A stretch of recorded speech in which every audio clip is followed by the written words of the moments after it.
What's up? Greetings.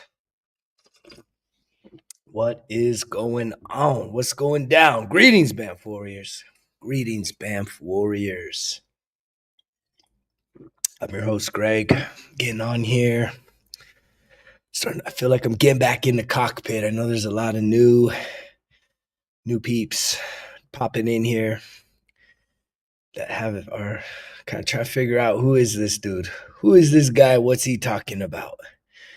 We are talking about life. What's up, Jason? How you doing?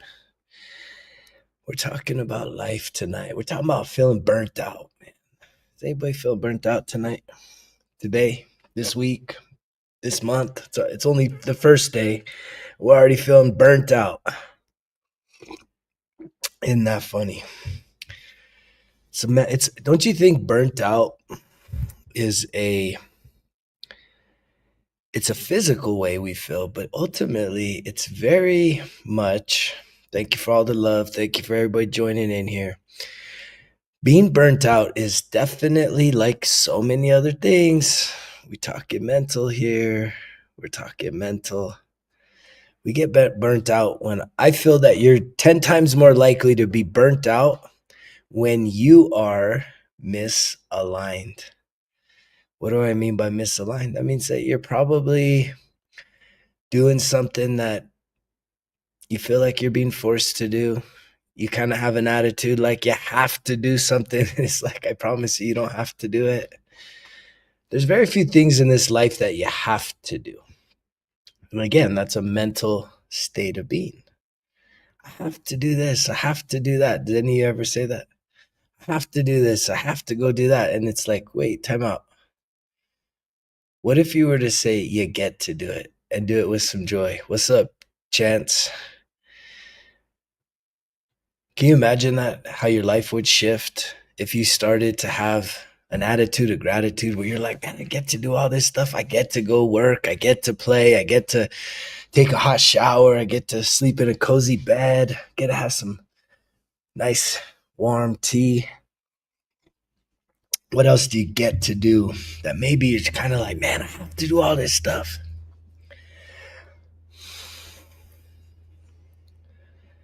Happy birthday, little brother Dixon Mays.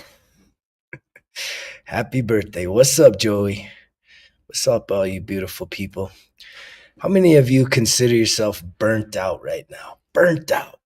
Burnt. Or a lot of the youth, right? The youth like to say, that guy's cooked. You cooked. How many of you feel cooked right now?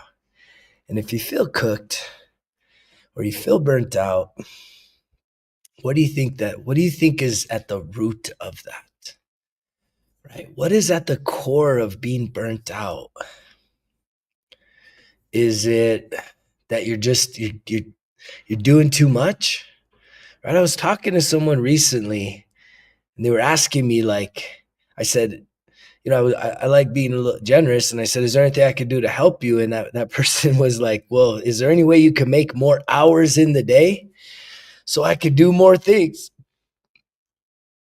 Because I don't feel like I have more hours, enough hours. Does anybody feel like that? Where you're like, there's just not enough hours to get everything done. Well, my response to that was, are you sure you're doing the things that matter? Right? Are you sure you're doing the things that matter?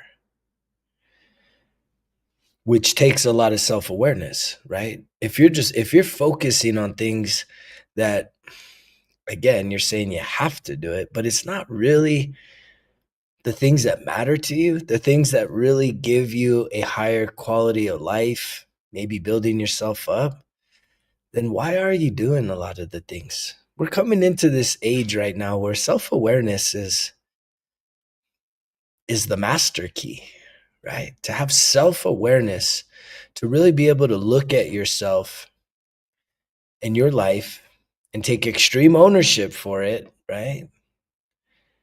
And start really finding appreciation for the fact that you do have choice. You got a lot more choice than you think you got, right? And yet it's so easy to be distracted. It's a lot easier to be distracted than it is to be living life with intention, focusing on what really matters. And if you're like most people, right? There's three things that matter most to people. What are those three things? Health, wealth, and relationships. Those three things really touch our lives in a really impactful way, right? If your health is off, man, like you're not going to feel energized. You're not going to feel good about yourself. You're going to have a lot of self image problems. You're going to be really harsh on yourself, right? So there's your health. If you're eating food, right? 40% of Americans, adults, right,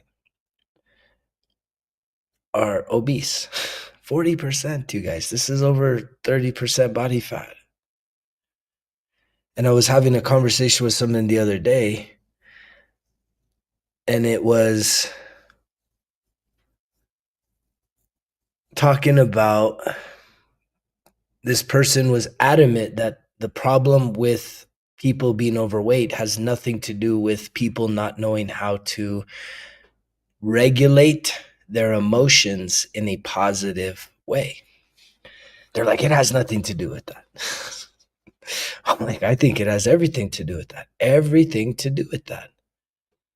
Because think about it. Anytime that you get a craving, right? Is it because you're hungry? Or if you were more self-aware, is the reason why you're eating because you were thinking about something that made you feel insecure? Maybe you're thinking about money issues. Maybe you're thinking about relationship issues. Maybe you're thinking about, stress at the job or some conflict in the family, your team not doing good enough. And then that triggered a coping mechanism, an emotional response where you're like, all right, I need something. I need to feel better about myself because my thoughts are making me feel like shit. And now my solution to that, which is a lot of people right now, we got eating disorders.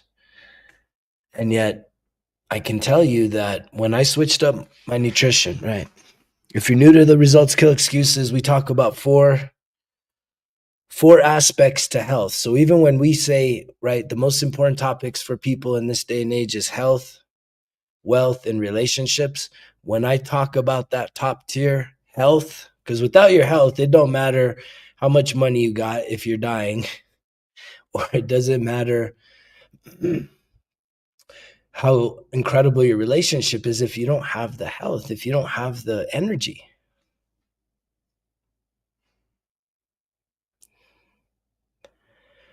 And so the four primary healths that our bodies have: mental health, emotional health, spiritual health, and physical health, right?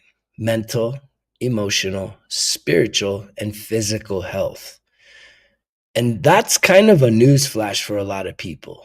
I think when I say health, most people think physical body, and then they also think like food. Food would probably be next.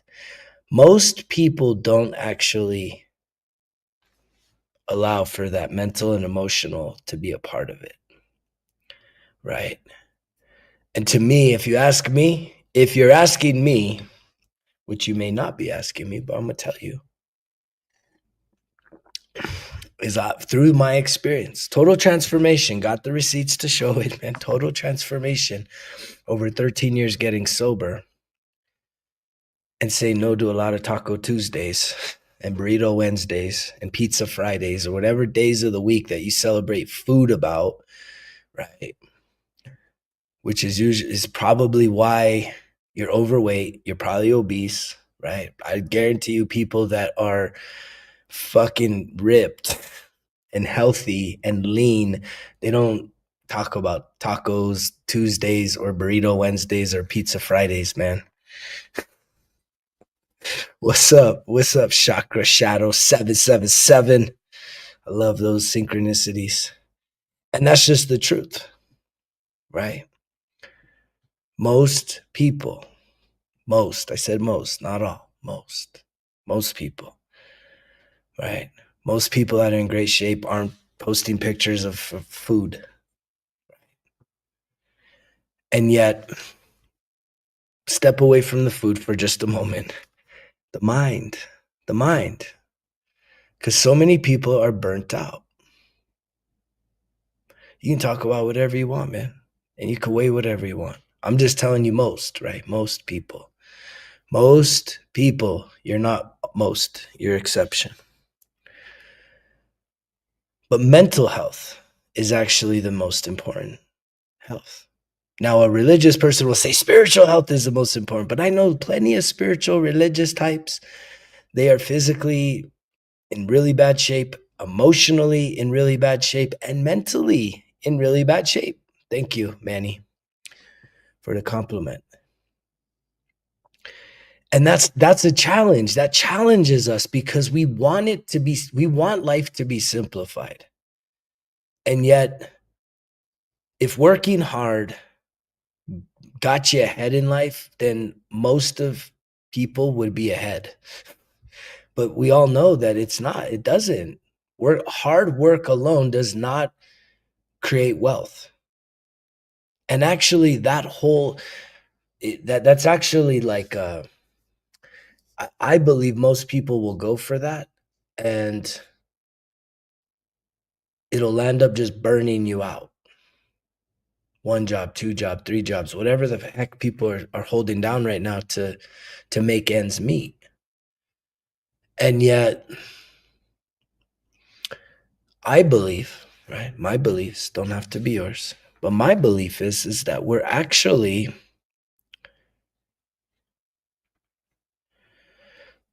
shifting. We're shifting from that hustle and grind. And if you want to be successful in like the next 10, 20, 30, 40, 50 years, right?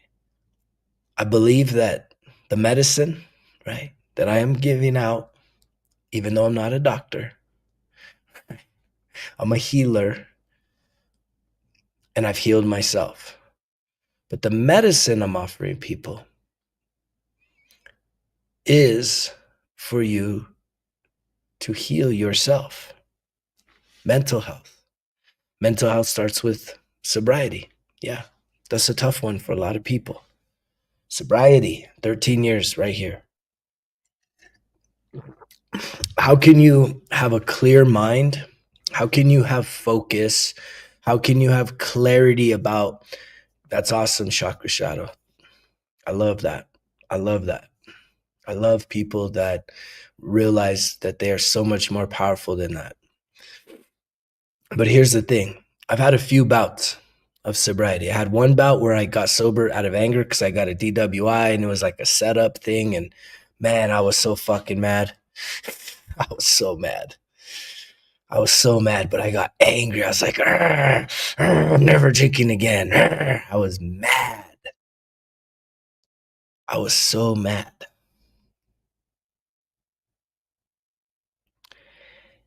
And I had to have a relapse and I had to hit rock bottom, a hard rock bottom that literally, yeah, see, that's the thing, man, is that the sobriety alone doesn't do it. It doesn't do it. It doesn't.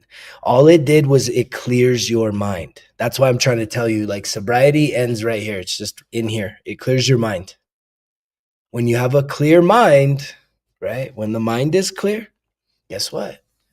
Then you can start really sifting through your life experiences. Because I used to have a lot of anger issues as well.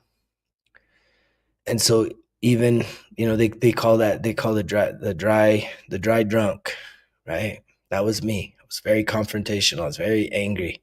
I had eating issues, and I know that my eating issues were related to my frustration, my angers. That it was all self-inflicted, right? Angry at myself, man. I was angry at myself. I'm gonna take this jacket off. It got warm. It was cold earlier. Now it's getting warm. We got it all, man. Right? 46 years young, mental health, emotional health, spiritual health, and yes, that physical health, man. And this is what gives you, yeah, I'm in great shape. I'm in incredible shape. Still been deadlifting over 515 pounds, all natural too. I've never taken any, I don't even take any TRT. I've never done anything like that. I just go in there ready to get it done. Sobriety clears your mind. Right? But then what needs to get worked on next is the emotions, is the emotional piece. And emotions, you kind of start with just understanding that there is such a thing as what's called an emotional. Let's see if I got it. Let's see.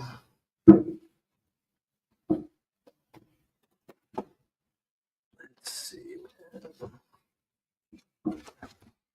There's something called the emotional wheel. Anybody ever heard of that? You should look it up. Google that emotional wheel. That's your homework. Study the emotional wheel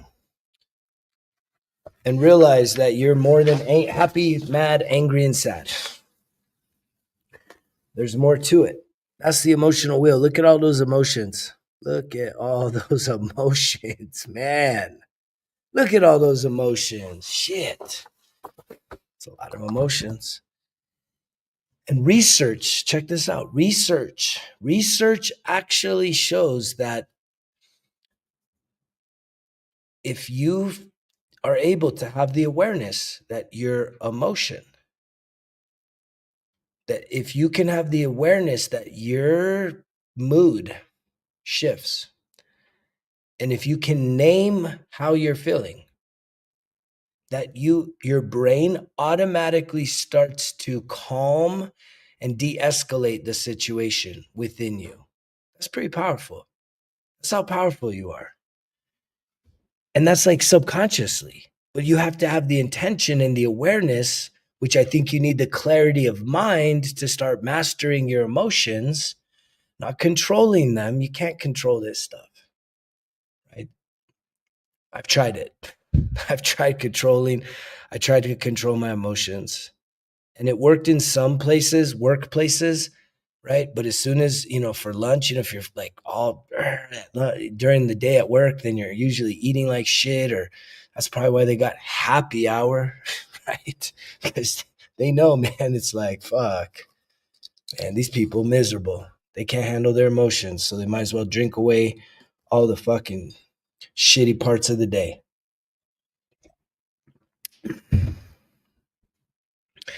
And that was me. I was the king of happy hours. I was the savage of starting at happy hour to after hours to like, man, we closed, bro. How many hours you gonna drink, man? 10 hours? You gonna drink for 10 hours today? What's wrong with this guy? But again, mental health. Then the emotional health kicks in. And for some people, this is like, really, man, this is kind of boring. It probably did. Who knows, man? It was either that or all that magic. It might be all the magic. I think I'm gonna go with this, the magic that turned the beard white, man. All that magic I've been manifesting. I've been cultivating an alchemical reaction to all the magic.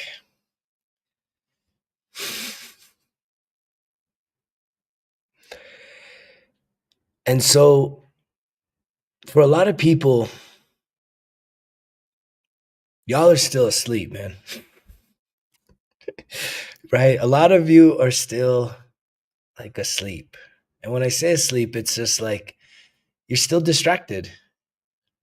You're still so distracted on the politics and the sports and the entertainment and the news and the blah blah blahs and the this and the food. It's like, man, None of that is bringing you peace. None of that is bringing you closer to your truth. And I know that so many people right now are so desperately seeking to have inner peace, to feel what it is like to truly be happy, be really filled with happy, not needing stuff, right? Can you imagine what it'd be like? Can you any of you imagine right now being happy and at peace? And here's the kicker, and alone, with no drugs or alcohol, no TV. Could you be at peace in the middle of the forest and happy? Or do you need all this other stuff? Right? And if you need all the other stuff, that's okay. Right? I'm not here to guilt trip people. I know that the medicine that I'm serving up, because I am a medicine man, I'm a healer, that the medicine that I serve it's a tough pill to swallow because it shines a light, right? It shines a light on a lot of sensitive parts of who we are. I'm shining the light, and a lot of you get agitated by that. Don't shine that fucking light at me. I'm an adult. Don't tell me what to do. I'm not telling anybody what to do. I'm just letting you know that there is a better way to do life. I've proven it to myself. I've turned back the hands of time. I found the fountain of youth, right? In getting sober, in figuring out the root of my emotions, right? Thank you, Alex T. I appreciate you, man. I appreciate you. I'm gonna keep after it, my man. I'm gonna keep after it. I ain't going nowhere. Nature's medicine, absolutely nature's medicine, but so are we. Food is medicine. Y'all don't realize food is medicine. They should actually change healthcare to sick care, right? Because most people don't go there because you're healthy. Most of y'all are going to the doctor because you're sick. It's sick care.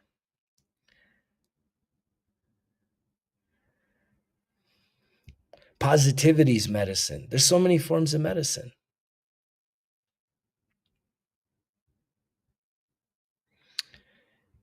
And yet the medicine that I am serving up, right, is challenging people to be the best version of themselves, to be better than who you are today. And like for a lot of people, it's like you can't even hear that. Like, what? This guy wants me to be better than who I was today. Does he think that he's better than all of us? It's like, no, man, I don't think through that lens because I'm not competing against anyone else except for the guy that I was yesterday. Right? The guy that I was yesterday versus the guy that I get to be today. And if tomorrow comes, guess what? I'm going to compete against that guy too. Ain't none of you in my way. And so the challenge is, are you willing to challenge yourself like that? Because that's what it's going to take. Someone commented today that it's like, I hear you, what you're saying is resonating, but man, I'm not putting it into action yet. I haven't put the car in drive, right? The transmission's stuck. I can't get it in drive. And that's a tough place. I've been there. I was there, man. I was there. That's depression, right? Depression, it's like you're depressed and you're anxious because depression is you're still stuck in the past and anxious is you're afraid of the future. And you're not even hardly ever truly present in the now other than to think about all the bad things. And that's what keeps you stuck is you're focused on the wrong things. I heard the funniest thing today. In order to get unstuck, you need to be a little bit delulu, right? In order to get the solulus, right? The solutions. You gotta be a little delulu, man. You have to be able to play some games with yourself, knowing that, man, if your situation is really challenging, you're feeling really burnt out in life, You're just overwhelmed. It's like you're not helpless, but you do got to start playing some mind tricks. And when I say mind tricks, it's not lying to yourself, but you do need to start. Again, everything starts in the mind. You need to start. I highly recommend. I'm not telling you what you got to do. I start every day with positive affirmations. It's just habit. I listen to sleep positive affirmations all night long because the subconscious needs to continue to be told that everything is going to turn out better than I could imagine. That I'm good enough, I'm worthy, I'm strong, I'm healthy. Things that make you feel uncomfortable because it's very contrary to what your thoughts are. Most of you, it's like you're your own worst enemy. Think about that. You do 100% of your life with yourself, and you're your own worst enemy. And yeah, you definitely get pissed off when someone else calls you out, right? But your only reason why you're mad is because you know in heart you've told yourself that 1,000 times, and you think no one sees it. And when someone sees it, your reaction is to like get confrontational. That someone is seeing you for who you are. Yeah, I'm a mixed. I'm Hispanic, Anglo mix. We call that a coyote. But reprogramming the subconscious is so important. But in order to do that, right? You can't just work in the mind. You got to get into your emotions, the root. Yeah, Joe Rogan, man, I'm going to be on his shows coming up. You have to get to the root of where those emotions started. And you got to figure out what your emotions are. Is it your and it's usually in your childhood, 0 to 10 years old. So this is the medicine, and this is what, it's like when someone starts stepping out there, putting a message out like this, demystifying things that we would otherwise want to walk around life saying, I don't know how to fix this stuff. I don't know how to get unstuck. I don't know how to do this. I don't know how, and it's just like you just want to keep applying. Nah, man, hand curl my hair. Yeah, I spend 5 hours all day doing that shit. No, man, this is natural, man. It's just natural. It's natural curls, natural curls, man. Pat is very natural, man.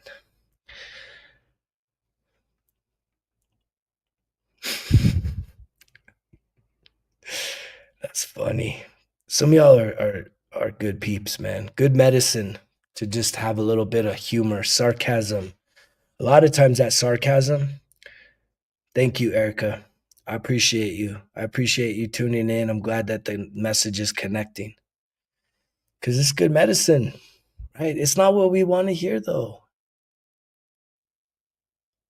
because it conflicts with what we've been telling ourselves for so many years. We've all been beating ourselves up for so many years, mentally and emotionally, and beating ourselves up from the inside, right? In our thoughts and in our minds, and eating our emotions and drinking away our pain and suffering and sadness, and just staying in that victim mindset. And yet I'm here to tell you, it doesn't have to be that way. There is, you know, someone like me has, after 13 years of sobriety, 13 years of every therapy you can think of, I've tried it. I've tried it all.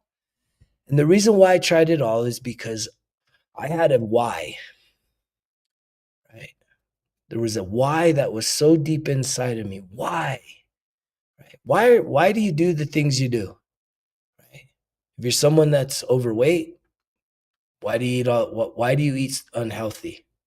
And you can't say, well, I think I eat healthy. No, you can absolutely, it's an 80-20 rule. 80% of your overall health and wellness is your nutrition, not how much you exercise.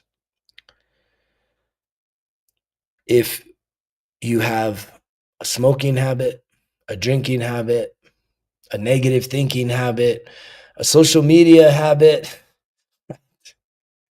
if you have a shopping habit, thank you, Adam. I appreciate that. The mustache appreciates you too. Ask yourself why. Usually, every one of these things, right, is we're doing these things because we don't feel, right? Did you hear that word? We don't feel good about ourselves. And so we think by doing something or buying something or like it's going to make us feel better. And the truth is it does. But for how long? How long does the good feeling last? Before you're burnt out again, before you're down, before you're depressed. And what I have found, pleasure versus happiness, that's a great kind of contrast for sure. I mean, I think even happiness can be a challenge, right? Because a lot of people, happiness is very fleeting.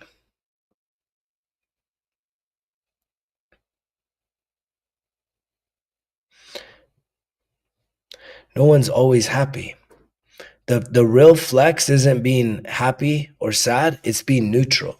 Can you wake up in the morning and be neutral? And then from there, you start to build positivity, not happiness, positivity, optimism, hope, determination by developing some discipline. Having something that gets you up in the morning that's worth your time and energy and your focus because you realize in life what matters to you versus things that you're doing that you think you have to do, but you don't really have to do it. You're just doing it. And a lot of times most of us get caught in the trap of doing things because other people want us to do the things. Because we need what? Social acceptance. And yet it doesn't align with us. It's not our truth, but we don't want to feel like a loner or a loser or an outcast when it's like we're not in high school. I know I'm not talking to a lot of high schoolers, but a lot of us still have immature mindsets. Again, back to number one, health is the mind. You have an immature mindset when you're still in your 30s, 40s and beyond, worrying about, are you popular?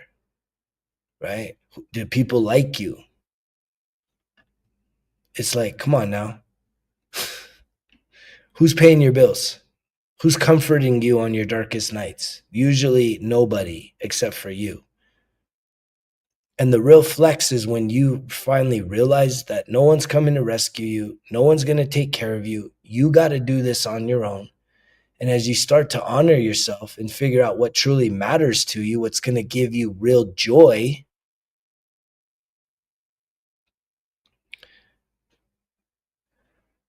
then that's when you can really start to sift through the distractions of your life. Thank you, Lindsay. I appreciate that compliment. My hair does too. Hi, Mary. But what does it take for most people to do this? This is like the wildest thing, right? What does it take for most people to make some changes in life? Most people, it takes like some sort of an absolute crisis happening in your life. Thank you for the rose, Kai. I appreciate that. Why? Why do we got to be so stubborn? For crisis to be the thing that wakes us up. I just had that happen, right? Has anybody ever had a breakup and then it like, you think, okay, I'm good. I don't need this person. And then like 2 months, 3 months goes by, 4 months goes by. And then you're like, fuck, maybe I do need that person. Maybe I do need to make some changes. Maybe they were right about some of the things they were saying about me. Maybe I do need to handle myself. Or are you someone that just jumps into another relationship so that you don't have to ever deal with who you truly are, that you know you're not okay with being? I don't no, we're not singing California Girls. That's a different channel, man. Here we talking about life. We're not singing California Girls.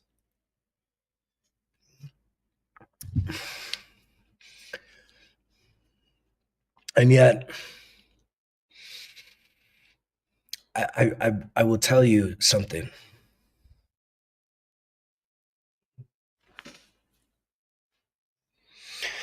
Yeah, that's an interesting one, Poogie. Covert narcissist. We're all covert narcissists, though, right? I always feel that there's a saying. It says, "If you see it, you got it," and most people hate that, right? Because we're so judgmental. We point the finger, especially now. Everybody hates this person, hates that person, for all these different reasons. And it's just like, if you see it, it's like you got it. That's just how it works. So even if, and especially in relationship, this is the thing I've learned in relationships, is a relationship is a full-length mirror. And everything that you are looking at is a reflection of yourself. But we don't want to see that. The ego doesn't want you to see that. The ego wants you to be like, I don't know, man. Nah, nah, nah, nah. You don't have to be malicious. You just have to know that that energy is inside of you. And when you're seeing it in somebody else, right? When you attract somebody into your life, and this takes a lot of, I mean, you got to have total mental clarity here. You have to have emotional awareness, right? You're not going to see it with, distortion, right? You're not going to see it when you're upset, angry, and filled with pride. A lot of ego coming out, turning a lover into an enemy. You're not going to see it in any of those circumstances, right? It's going to only be seen through your spiritual awakening. That's what we're ultimately talking about here, is spiritual awakening, right? Because if you're just sitting there and just going over tick for tack all the shit that has you and someone else at odds that you once said you loved so much and you want to be with forever, and then you got to know them, then everything changes, right? Something shifts. And every relationship does this. That's the thing. Every relationship does this. It brings out the relationship. Thank you, the pill market. I'm getting lots of compliments on the hair tonight. I appreciate it. Every relationship goes through this, because just think back on all your relationships. Every relationship has brought out something that challenged a part of you. They all do this. It's what they're designed to do. Relationships are designed to activate the things inside of you that you need to work on to become a better version of yourself, to go through your spiritual awakening. You're healing. You're healing. Because it's only in those, I don't know if you're gonna repair your romantic relationship. That's up to you and him, right? It takes a lot of work. It takes a lot of work to be able to realize that replacing the person isn't always the best choice. Because if you're an emotionally wounded person and they're an emotionally, thank you, Star. If they're emotionally wounded, and again, like attracts like. So if you know that you still have a lot of emotional work, you're still dealing with a lot of anger issues, you're dealing with addiction issues, you're dealing with eating disorders, right? You're just not content and happy in life. What concealer? No, no concealers. I have no idea what you're even talking about. In terms of the relationships,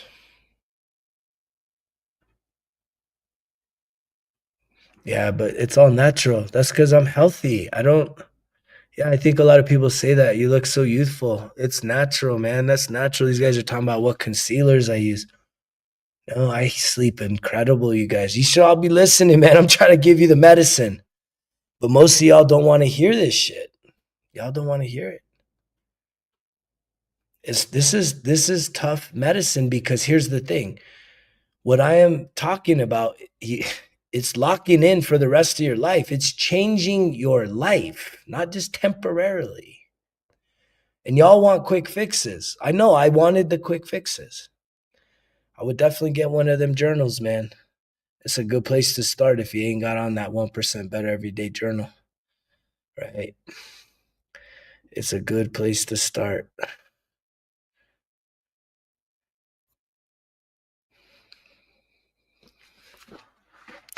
Thank you, Thanos. But even with the 1% Better Everyday Journal, I mean, you're going to have to put in the work. It ain't going to do it for you, but it's transformational work. Yeah, I mean, that journal came from my heart and soul through my experience. But again, I'm not one dimensional. So I'm not just telling you to go hit the gym, even though I'm telling you to go hit the gym, but not only hit the gym. I'm not here telling you that you need to get sober, even though you need to get sober. I'm not just here telling you that you need to probably work on your emotional wounds from your childhood and start healing childhood trauma, right? Which should involve at least looking into getting a therapist and probably hiring a coach like me to help guide you through that process. You could also download the Results Kill Excuses app, and right there is over a month or more. Most of you, it would take almost 2 months to finish all the courses that are in there because it's challenging work. And so that's what's different about here. Is this medicine is authentic.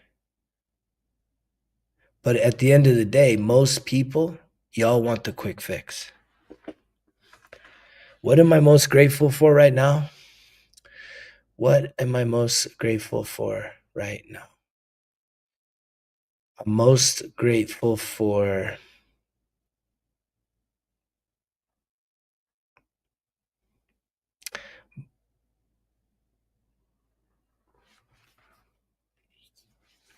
that's a tough one, man. I'm grateful for so much shit, Jamie. If I'm honest, man, it's hard to say that there's one thing over the other that I'm grateful for because I start every day with just gratitude, man. Like I have long lists. But the thing that I'm most grateful for right now, because it's made the biggest impact in my healing journey of late, has been the breathwork exercises that I'm doing. The fact that I have enough freedom and time to be able to do the breathwork exercises early morning, whenever I can. And I've done them. I've done the breathwork exercise. Pranayama is what I teach. I'm now certified for this shit. I don't even know where's that fancy certification. I even got a fancy certification thing here. Certified breath work coach, which I'm going to start doing some live breath work. Certified right there. Breath work. Healer training. But that's the thing that right at this moment I'm most grateful for. What gets me?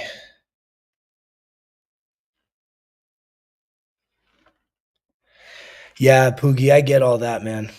Someone here's talking about the professional homie. Yeah.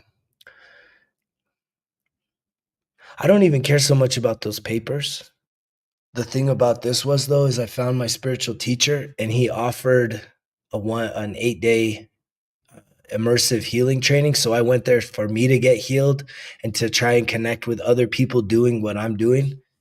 And it just happened to give me a piece of paper to certify me to do it. So I'm like, that's good. I'm not going to complain because I know that I'm helping people to heal, which is ultimately making a mass difference. Mass debating. I used to think I was the best debater on planet Earth. Semen retention came up last on Sunday. I think semen retention is a very powerful tool, right? Semen retention is a powerful tool. It's a spiritual tool. See, that's the thing. Semen retention is a spiritual tool. It's very powerful. And also, but it's just like fasting. Fasting is a powerful tool. A lot of people use fasting for just nutritional purpose when it's like, nah, man, that shit is spiritual. You do a 3-day fast, water is powerful because you're going to be feeding your spirit and starving your flesh. And you're doing the same thing with semen retention where you're building that energy, you're retaining that energy, that life force energy inside of you, and you're not giving into pleasure and you're allowing that to really fucking focus in on your purposes. So a very powerful tool, man. Yeah, the breath work I'm doing, it's so grounding. It's so beautiful because I've never been a guy that can like sit there with his legs crossed and like like sit on the floor with my spine straight and shit. And this breath work that I do, it's not even just breath work. Thank you. Birth cancer. Hello. It's a mix of meditation, breath work, visualization, and healing, man. It literally is an activation into healing. And that's it. Like, of all the things that I've tried,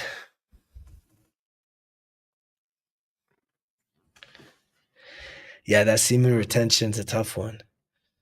And I mean, I've gone like kind of long distance. I mean, some people that can go years and stuff. I'm not about that life. But like if I can build it up for like 2 weeks or even 1 month, just to really put myself in a position of power. I mean, you're talking major and like mountain moving power. But I'm not trying to do that I'm not a fucking monk. So it's a spiritual tool. And again, that's like the key piece to this journey that I've been on. It's not religious. We're not talking religious here. If you want to talk about a religious stuff, that's another channel. I'm talking about spiritual things, and I'm talking about how my experience has unfolded. My experience is primarily focused on being sober, living a sober lifestyle, living a very fun and exciting and adventurous and active sober lifestyle. I mean, most people that have the bags under their eyes and just you age, man. Alcohol ages you. Smoking ages you. All of it. It ages you. I feel so bad when I see people that are like my age and they look like grandparent. They are grandparent. I'm not a grandparent yet, but they look old. I don't know. I don't feel like I look that old. Maybe I'm just delusional. I'm in grade 46. I'm a straight A student, grade 46, right? Top of the top of the list. Got all A's. I pass all my tests. No, I don't pass all the tests. But we are in a classroom. It's kind of funny that people talk about that. Do you realize you're in a classroom? Do you realize this whole life experience? I'm not the teacher's pet, man. I'm just a motherfucker that realizes that it's a game and I'm here to win. I'm here to win the game. I'm not competing. I'm here to win. Right? I don't kiss ass. I don't do none of that. No brown nosy, man. I put in the work. Me versus me. And I have the receipts to show what my process, what my approach to life has brought me. And I know that it can do you too. Yeah, this necklace is something that you could probably gnaw on. It probably bust all your teeth open, man. Meteorite. I love all the shit talkers. Yeah, you'd have to see it, man. It was made that way. There's a really powerful story around this amulet. It does look like it has a bite taken out of it, but it's not a flaw. What happened was is they stamped this meteorite, which it is meteorite. They stamped it and there wasn't enough material, so it was an error. What's really interesting about this though, if you look at the shape of this, most of y'all watching wouldn't get this, but the shape of this that looks like there's a bite on it, it's the shape. I'm from New Mexico, 20 generations, right? Oldest state capital. And it's the shape of New Mexico as a state here in the States. If you go look up the outline of New Mexico, it's in that shape. And this thing found me. And I found the makers of it. It's from one of the oldest meteorite impacts on the planet. And it must have been one of their first stamps because they didn't put enough material in there. But this is a special piece, man. This thing's got a lot of power on it. Meteorite. Meteorite. I was in this conference last week, this workshop, and everybody wanted to check it out. It's the fancy mustache man. That's right. That is right.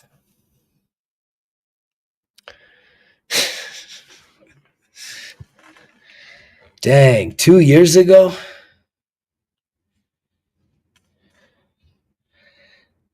Yeah, you obviously it. I mean, there's no you can't get around it. Alcohol is poison, and it's the funniest thing, right? Only humans are the only species that are like, you know what? Let's go poison ourselves, and we'll call it having fun. We're so silly, man. People, I used to be so fucking hooked on it, man. Everywhere I went, everywhere I had to be getting wasted. He loves you too. But I know that when I finally broke up with it, right away, it's the fountain of youth. Y'all feeling worn out, y'all feeling burnt out, cooked, toasted, overwhelmed by life. It's like you're doing it to yourself. That's the bottom line. You're doing it to yourself. I love you too, Gordy. Thanks for being here, man.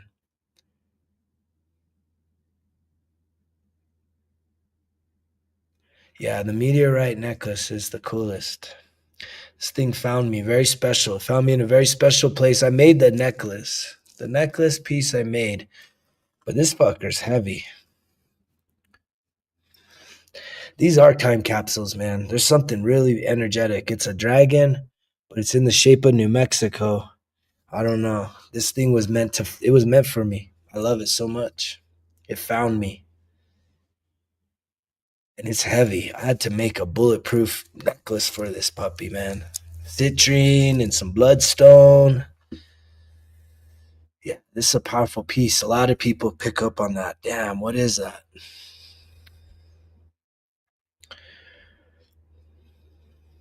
But I do love getting on here and I love connecting with people. Yeah, man, it looks like it's totally shaped like New Mexico. Even this little tiny piece right here is like a detail that if you look at the boot heel in New Mexico, it has a little it's weird, man. It was meant to be. Man, ancestral memories. Oh man, that's a great topic, ain't it? Poogies want to go deep tonight. Shit, I could talk about ancestral memories. Fuck. That sounds great, man. Off grid and dirt bikes. I like going off grid and overlanding. I don't do the dirt bikes. I do the overlanding because I have a cabin on wheels, refrigerator, freezer, a tent on the high ground, up top, rooftop. I got a hot shower, propane tankless shower. It's the best way to roll, man. Yeah, the past ancestral memories. I got some wild stories about ancestral memories. I do have a dog. I've got a puppy dog. She's back. You can almost see her. She's like right there. Puppy. She's sleeping. She's in the dark. Yeah, big puppy dog. Yeah, I love that topic about ancestral memories. I don't know how deep I want to get into that though. And it's been coming up heavy because I did this 8-day healing workshop and I had some more ancestral memories come up. And I also healed some ancestral wounds, which is something I believe we're here to do. I believe that we're here on this planet to not just, when you heal yourself, you're healing your fucking ancestral line, man. Like there's just no question about it. When you really heal the emotional, the things that are locked inside of your heart and in your body and in your soul, when you start to release and forgive and get into that spiritual place of abundance and you start letting go of all of the burden and the baggage, you are absolutely healing your ancestral line so that they don't have to keep coming back and doing the same old shit, man. These past life wounds. There's a lot of you that are struggling in this life because of past lives. And that freaks a lot of people out. I'll tell you about my first past life.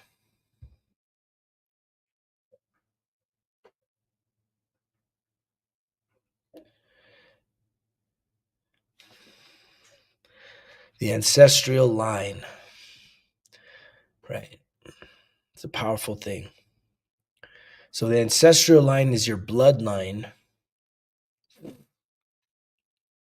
biologically speaking. However, I believe, right, that your soul can skip the ancestral lines. Your soul tribe is your truest family, the soul tribe.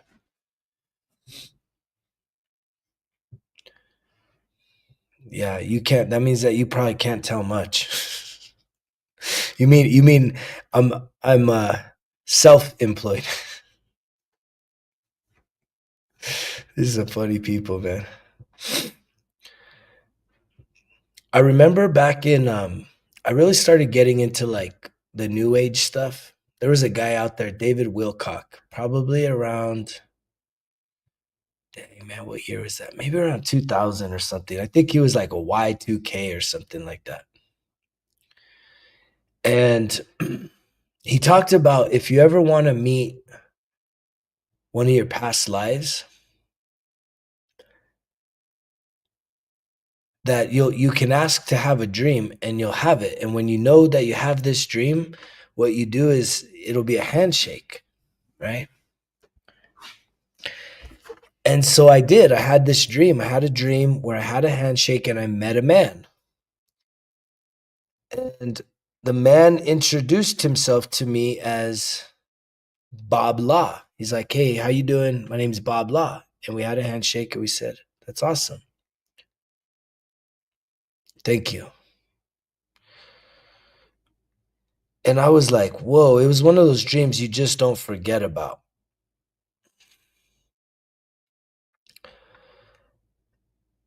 And the crazy thing about this is I started Google searching, blah, blah, blah, blah. Couldn't find nothing. And I said, oh, light bulb came on, right? And it's funny, once you start like, there's the puppy.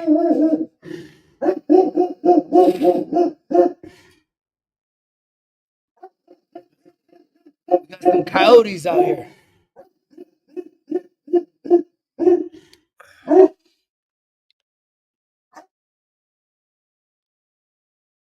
We got the spirits. We got that coyotes. It's okay. All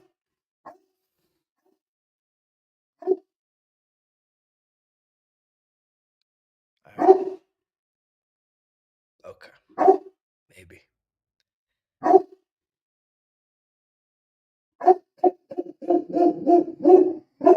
Zoe, she's my guardian. She's my guardian. So I have to trust her. They were pretty close though. So where I'm at now, she'll calm down. Puppy, it's okay. Shh. Pups. So where I'm at, she wants to steal the shit.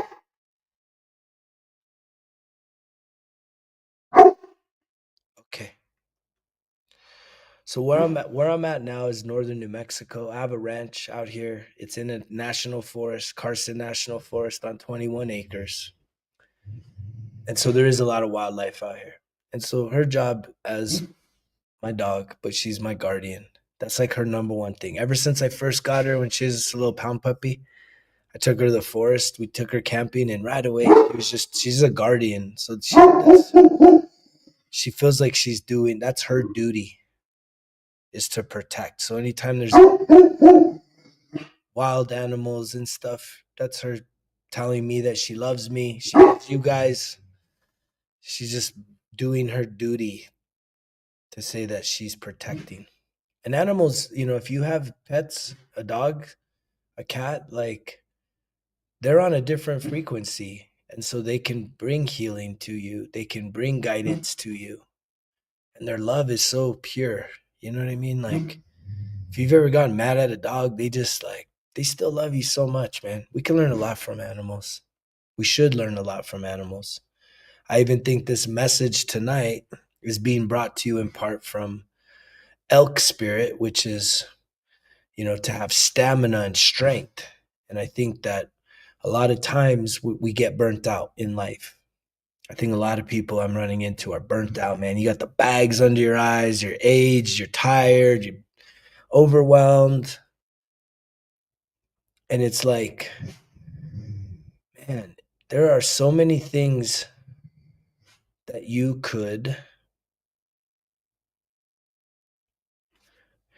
there are so many things that you could do different to change things up. Yeah, man, it's the best ever. I figure I just gotta like ignore. I definitely ignore the jokers here. But I was thinking about the elk energy because there's a lot of elks that run through here, and elks have a lot of stamina. They have a lot of strength, so they can run, man. They can run for miles and miles and miles if they ever like come under a threat. And yet, I really like that because there's a lot of people right now that y'all don't got stamina. You don't have energy, right? You don't really feel like you have like youthfulness about you. You're beat down. And it's like, what are you going to do? Is there anything inside of you that wants to change that as your reality? And I always say it's not about what you need to do, it's what you need to stop doing. It's so much easier for you to say, well, I know I need to do this and I know I need to do that. And it's like, you know, you get overwhelmed. You're already getting yourself overwhelmed versus just saying, why don't you just assess the things that you no longer want to do, the things that you're willing to acknowledge are causing more harm in your life? Thank you, Remy boy. Appreciate the rose. And that's the best place to start. When you really start like kind of having some reflection about your situation and you're overwhelmed and you're stressed and you're burnt, you're cooked, but you just don't know what to do to kind of break free from all that. To me, it's like you got to start having some real honest conversations with yourself. Some of you waste a tremendous amount of time watching other people work. And I'm somebody like this. The content that I put out there, I believe is educational. I believe it adds value to you if you can really lock in and listen. and then want to apply this to your life versus I'm not here to just entertain you. You know, you got people on here on some of these platforms, they want to, sing a song or play a song or do this and that. It's like, man, that ain't hit. That ain't this. Right? I'm trying to elevate the vibration of this planet. I'm trying to reduce the amount of mental and emotional and spiritual and physical suffering on this planet. And when you do that, it elevates the frequency of this planet when people heal one person at a time.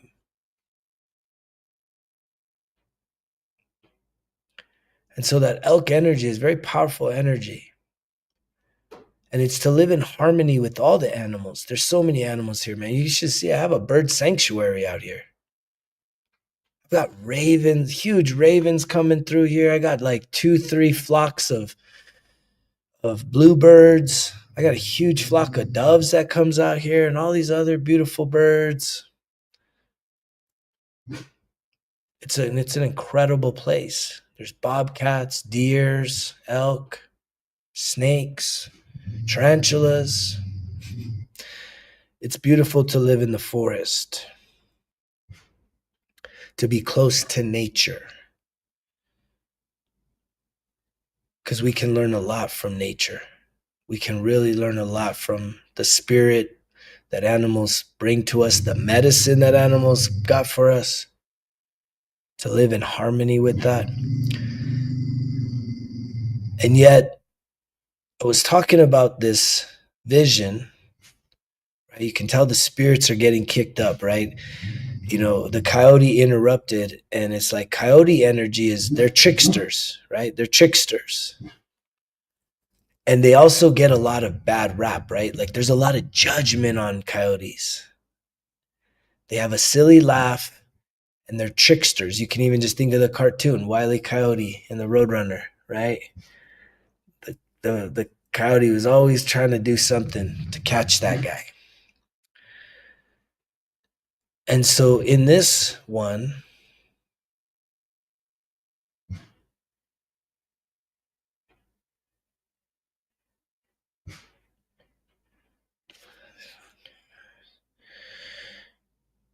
one of the things that I manifested was this dream with a past life. So thanks for sticking around. We had the animal interruption. It's just a part of it, man. That's a part of being live. You just roll with the punches. There's no makeup, a little bit of lighting, but there's a whole lot of heart and soul in the message that I wanted to bring to you guys tonight. And someone who was asking about ancestral, I'd like to talk about a lot about past lives. It's good to know about your ancestry. A lot of you have forgot who the fuck you are. Right? A lot of you think you're you don't understand the struggle, man. Even if you were to just look back a few generations, man, the struggle that your previous ancestors went through to get here. I guarantee you what you're going through ain't shit. I'll show you a picture of some of my ancestors. I came across a box.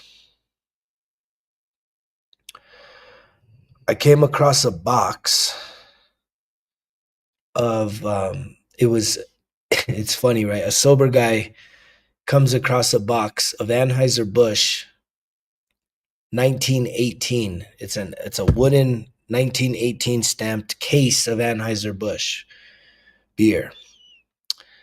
And in that was a family heirloom. It's like all the archives of my family that came out from on the Santa Fe Trail in the late 1800s out of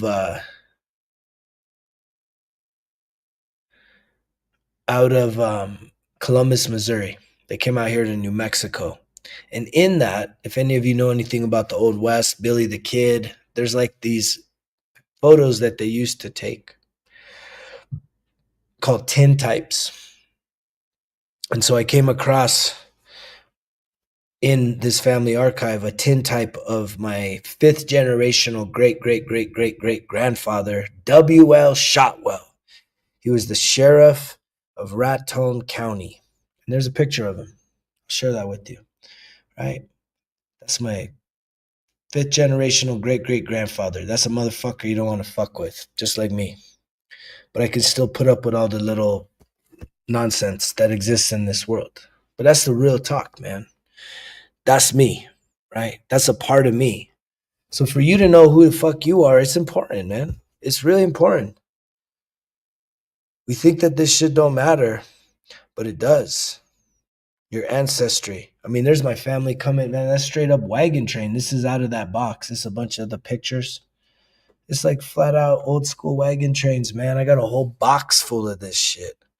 Look at the date on that. August 16th, 1899. That's the date on the back of that image. 1899. August 16th of that wagon train. I think just the fact that they even had wagons, the fact that they even had cameras. Look at that. That's my family. To find that archive was incredible. And yet,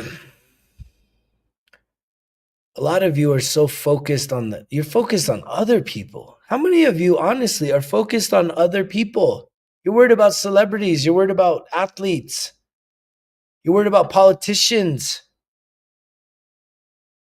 and you don't even know about yourself because you've been hoodwinked to act as if that shit don't even fucking matter.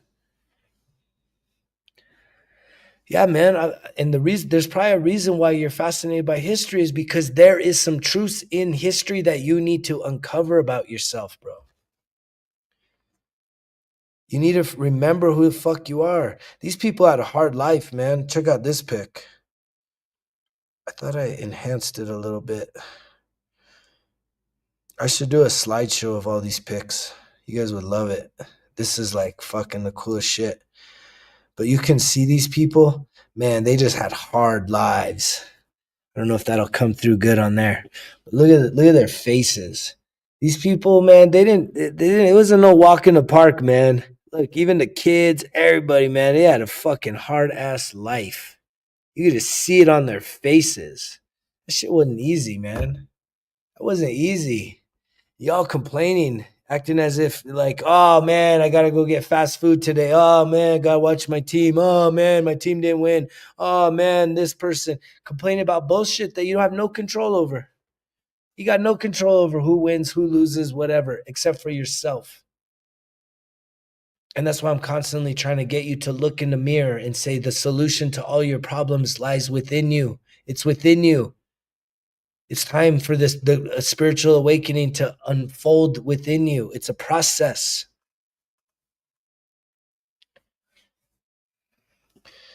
Yeah, I'll probably do that.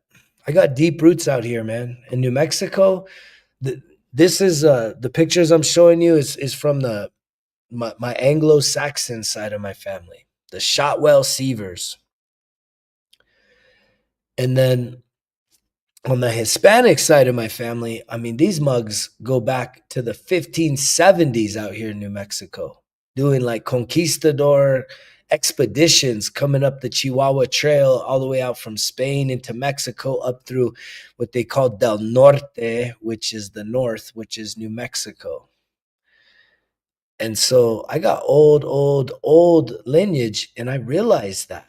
And in that is some very historical figures. The first congressional representative of New Mexico, Francisco Perea.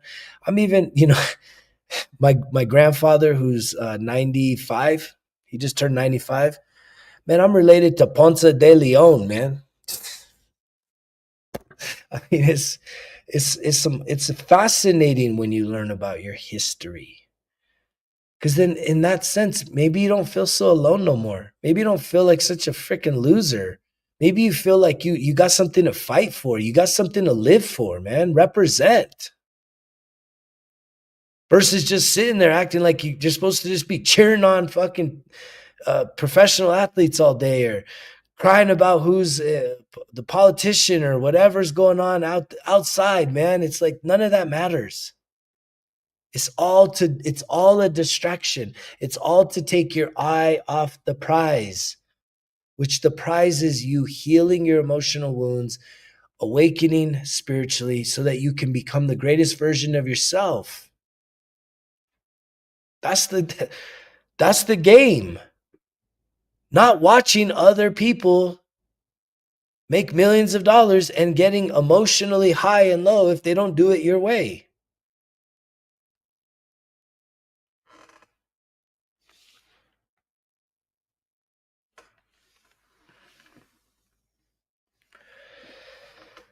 There's not a whole lot of that trauma still in me. We've healed it, man. Dude, last week I was right there. You know, the left side of our body is connected to the matriarchal, your mother's ancestral line. Your right side of your body is connected to your father's. So, like, this ain't medical advice, this is spiritual advice. If you have pain on your right side of your body, it's not just because you have pain on the right side of your body, right? You bumped your elbow. There's a really good chance that there is healing that needs to be done through your father's ancestral line. If you have pain on the left side of your body, which I do, I feel like my knee and my elbow kind of acts up every once in a while, and I feel like anytime I mess up my hands, I feel like my left hand always gets fucking banged up.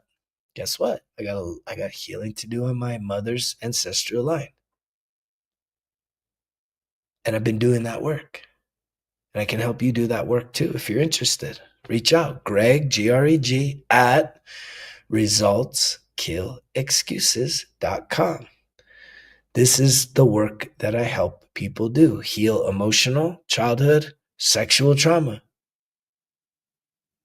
And we do it through not just sitting chit-chatting, we also do it through a reflectionary process. You're going to have lots of homework, you're going to have books to read, and you're also going to be doing a lot of breath work. And in that breath work, you're going to be blown away by how much the breath starts to activate the healing process within you. And so, yeah, I get fascinated by the ancestral line, but check this out. So that's the ancestral line. Check this out. So I have this dream about meeting this man, and we have a handshake, right? And he introduces himself to me, and he says, "My name's Bob Law." And I said, "All right, nice to meet you, Bob." And then I wake up, and it was like one of those dreams, because this guy had said, if you want to know if you ever meet someone that you were past life with, you're going to have a handshake. He said that was the key indicator. Ask to have the meeting and you'll have a handshake, and that's how you know it's them. And so I had the dream. I was like, whoa. I wake up the next day and I'm like trying to Google the name, and nothing came up, Bob Law. And I said, oh, boom, ding, bing, bing, bing. Well, wait, Bob is short for Robert. And so I started doing Robert Law. And guess what? I found him. I found Robert Law. And there's something so interesting about this. There's a whole backstory to it. I'm a military veteran. I served in the Navy as a corpsman with the Marines. But I remember when I was a kid, me and like a few of my friends, we were so fascinated. I remember I was like addicted, fascinated with movies about Vietnam. Apocalypse Now, Hamburger Hill, Full Metal Jacket, right? All of these movies about Vietnam. I was always fascinated by these movies. Well, guess what? I find Bob Law, and it turns out, and you guys could be the judge of this. It'd be hard to see it right now, but it's kind of interesting. We both have a distinctive feature. So this guy was in the army and he served in Vietnam, and he was the guy that literally threw himself on the grenade to save the platoon. And he was awarded the Congressional Medal of Honor. And that's wild, because I actually have a physical thing right here in my like rib cage where I feel like my rib cage protrudes like kind of big.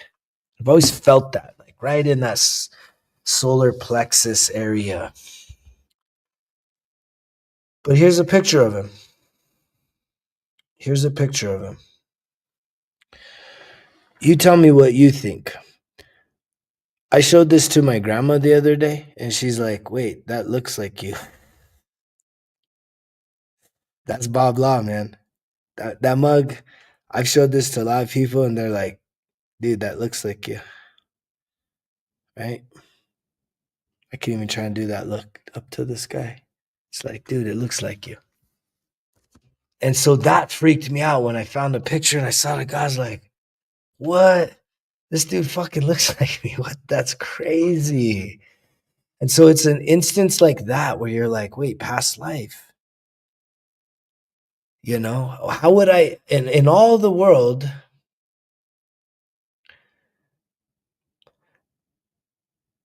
how could I just randomly have a fucking dream, shake a hand with a guy, and next thing you know, I find him and he fucking looks like me? It's wild, man. It's wild.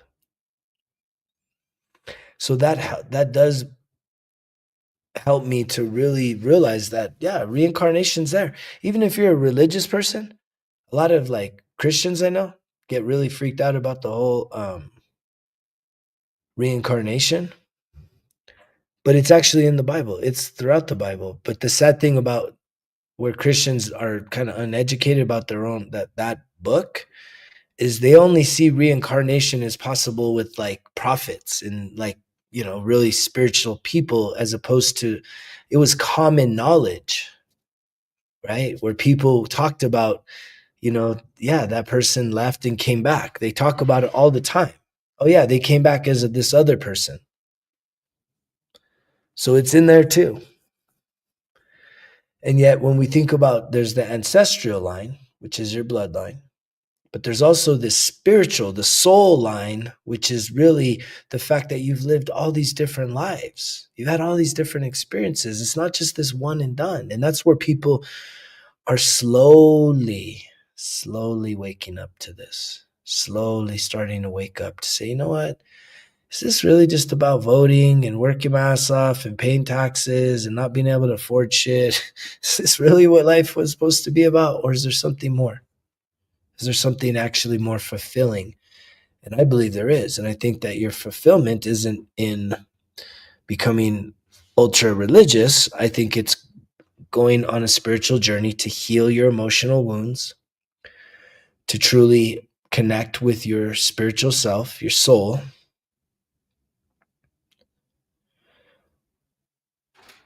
That's a great question.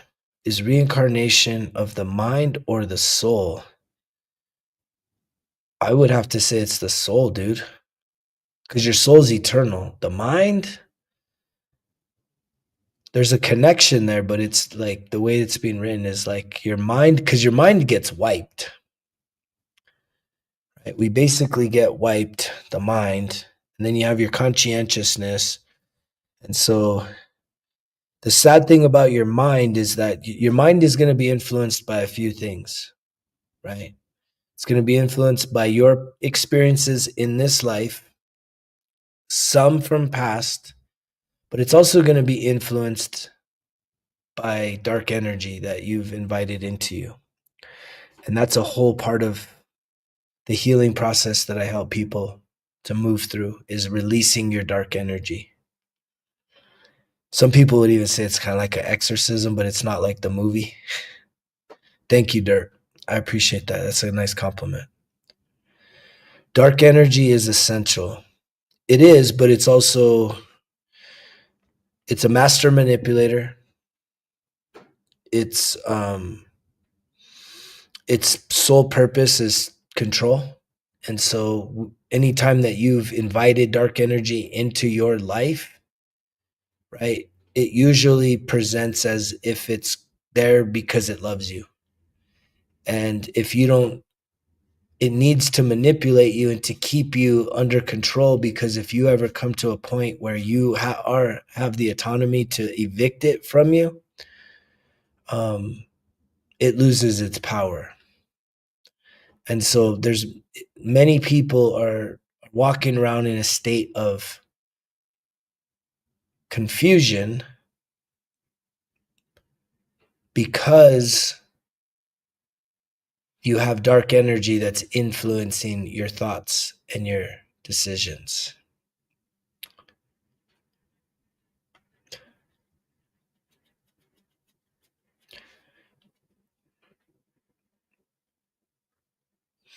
Which that's like a real deep conversation that a lot of people, again,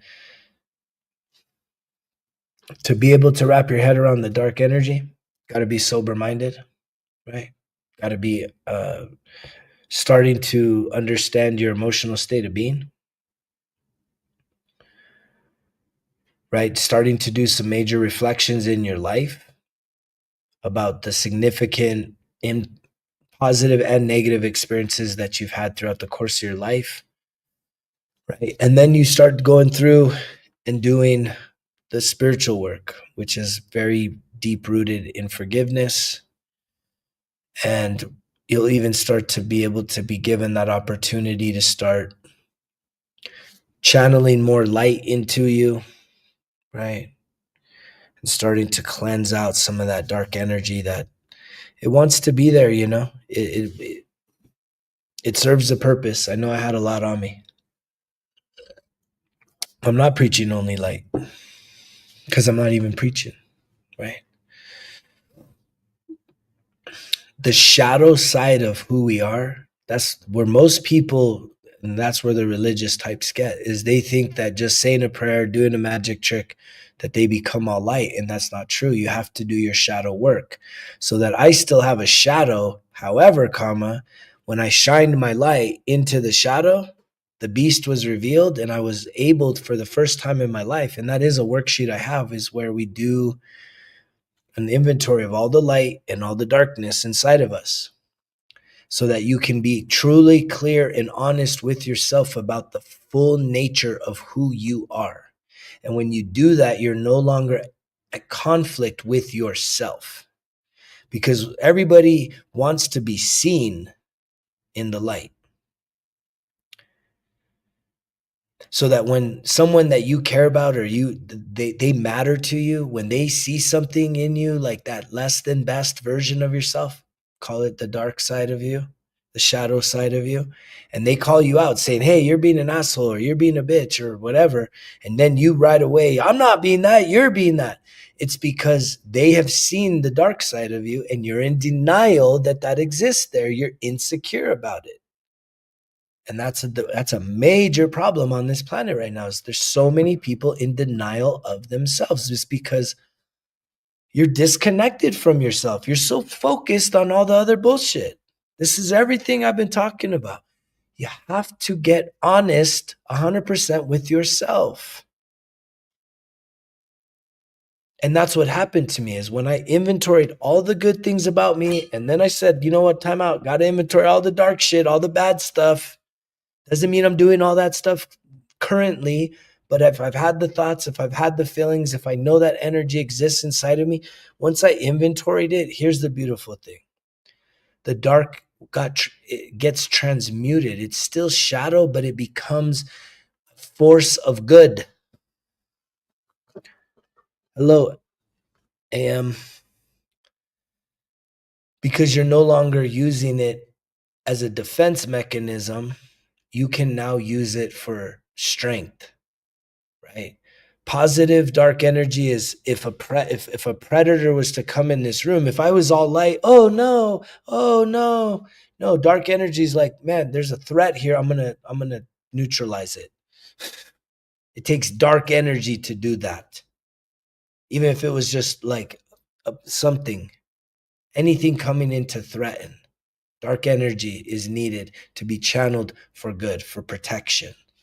And that's the difference. A lot of people will use dark energy for selfish, manipulative ways, and even manipulating yourself, versus using dark energy as a form of strength and power that you reserve only for certain times.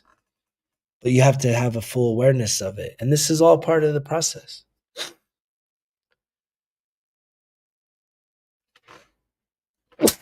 Excuse me. Which most people are still mystified about. And yet, Step one, right? Step one, right? Mental health. None of this is going to make sense. None of this is going to land. None of this is going to actually.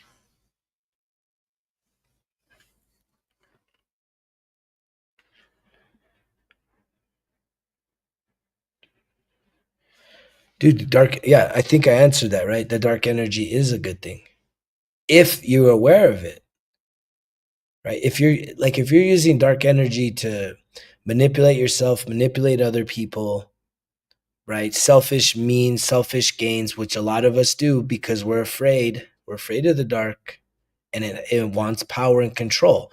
So to transmute your dark energy into pure strength as a force for good, that's what's needed to happen on this planet right now.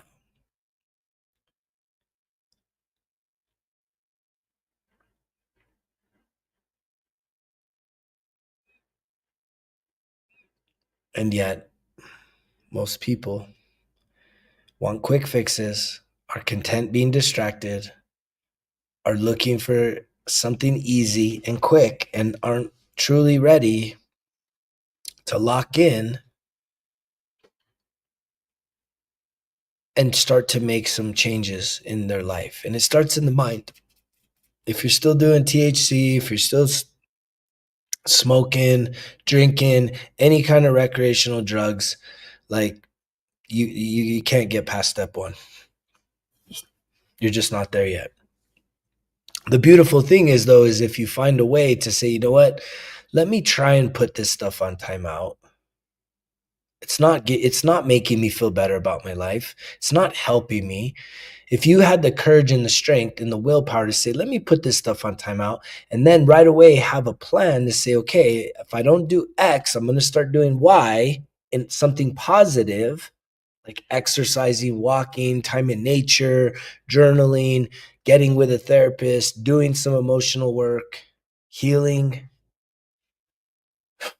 right? As you heal, what you're going to realize is that your addiction, you're going to have some chemical withdrawals, but the pattern and the habitual use of it is rooted in the fact that you're using it as a coping mechanism for not feeling good about yourself because you haven't learned along the course of your life, which this is most people on this planet, have not developed a self mastery of their emotional state of being.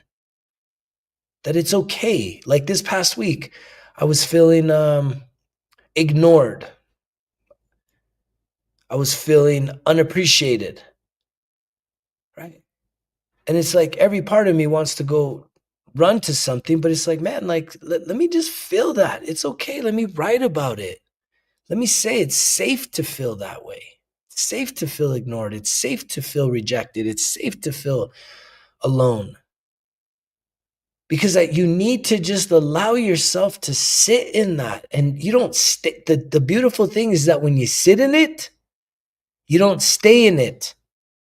You stay in it when you avoid it by doing the shit that you think gives you the escape, the instant escape, versus what I would say is processing it.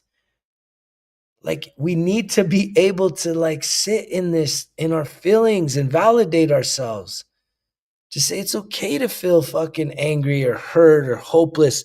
That's what I was pointing out, man. This 1% everyday journal has a fun little fill in the blank emotional wheel. Look at all those emotions. Most of y'all only know happy, mad, angry, sad. That's all you know. But there's hundreds on here. Mortified. And it's like when you can actually develop such a deep emotional literacy that when you're like, oh wait, something just shifted. You know what? I feel ignored. Like I've never said that, but the other day I was like, you know, how am I feeling right now? Why am I feeling anxious? I'm like, I'm feeling ignored right now. I'm feeling ignored by somebody. And that's causing me some pain. And guess what? That's okay. Let me deal with that. Let me deal with it, not let me escape from it.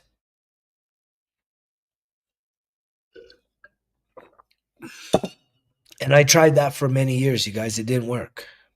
Escaping from it, it only made fucking shit worse. Step one, sober. Step two, emotional literacy. A lot of people nowadays, yeah, you got to sit through it. And it's painful. It sucks. It shows up on our body, right? Our mind, the things you're thinking is what triggers the emotional reaction. That's why the mind comes number one. That's why I don't say go to, the spiritual shit first. If like it's like a hierarchy. Mind, emotion, spirit, and then physical body. That's the way it works. If you just do the spiritual, I promise you 100%, go do the religious stuff, you're still going to have emotional, you're going to have deep, deep, deep, deep, deep, deep emotional wounds. They will not be healed no matter how many times you show up to church, no matter how many prayers you say, no matter how many times you get baptized. Because guess what? I tried all that. And it did not heal my emotional wounds that are programmed into my body, into my soul. And I have nothing against you guys going to church. If that makes you feel better, makes you feel like you're in a positive community, better than the people that you've been running with that are party animals, so be it. I'm just telling you, your your spiritual will not fix the mental and the emotional. Just like your physical can't fix the mental, the emotional, and the spiritual. You got to do all four, you guys. It's total health. And it starts in the mind. It starts in your mind. Sobriety. Clear-minded. If you're not clear-minded, if you want to play the game where you still need to have the reasons and the excuses to still fucking party it up or drink when you feel like doing it, man, like go do it. It's your life.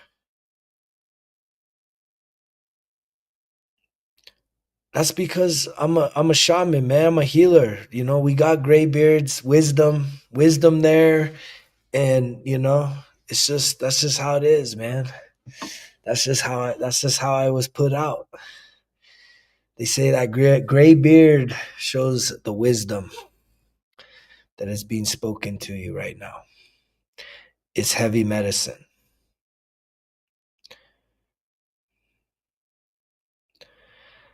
All natural, man. Everything you see here is all natural. I know that hurt that messes a lot of people up, man. I get a lot of haters. Yeah, emotions are painful. And that's why sometimes, it's like we need to have someone kind of holding our hands through some of this shit. And that's what I'm here for you guys for. If you want to get on a coaching program, I've got some open slots. It's either 3 months or 6 months. Greg, Greg, at resultskillexcuses.com. But sometimes you need that handhold, right? Some of y'all can get on the app right now, Results Kill Excuses. If you haven't, typed that in your app store. There's 2 months probably for most of you, 2 months worth of self-discovery work on there right now. I'm a healer.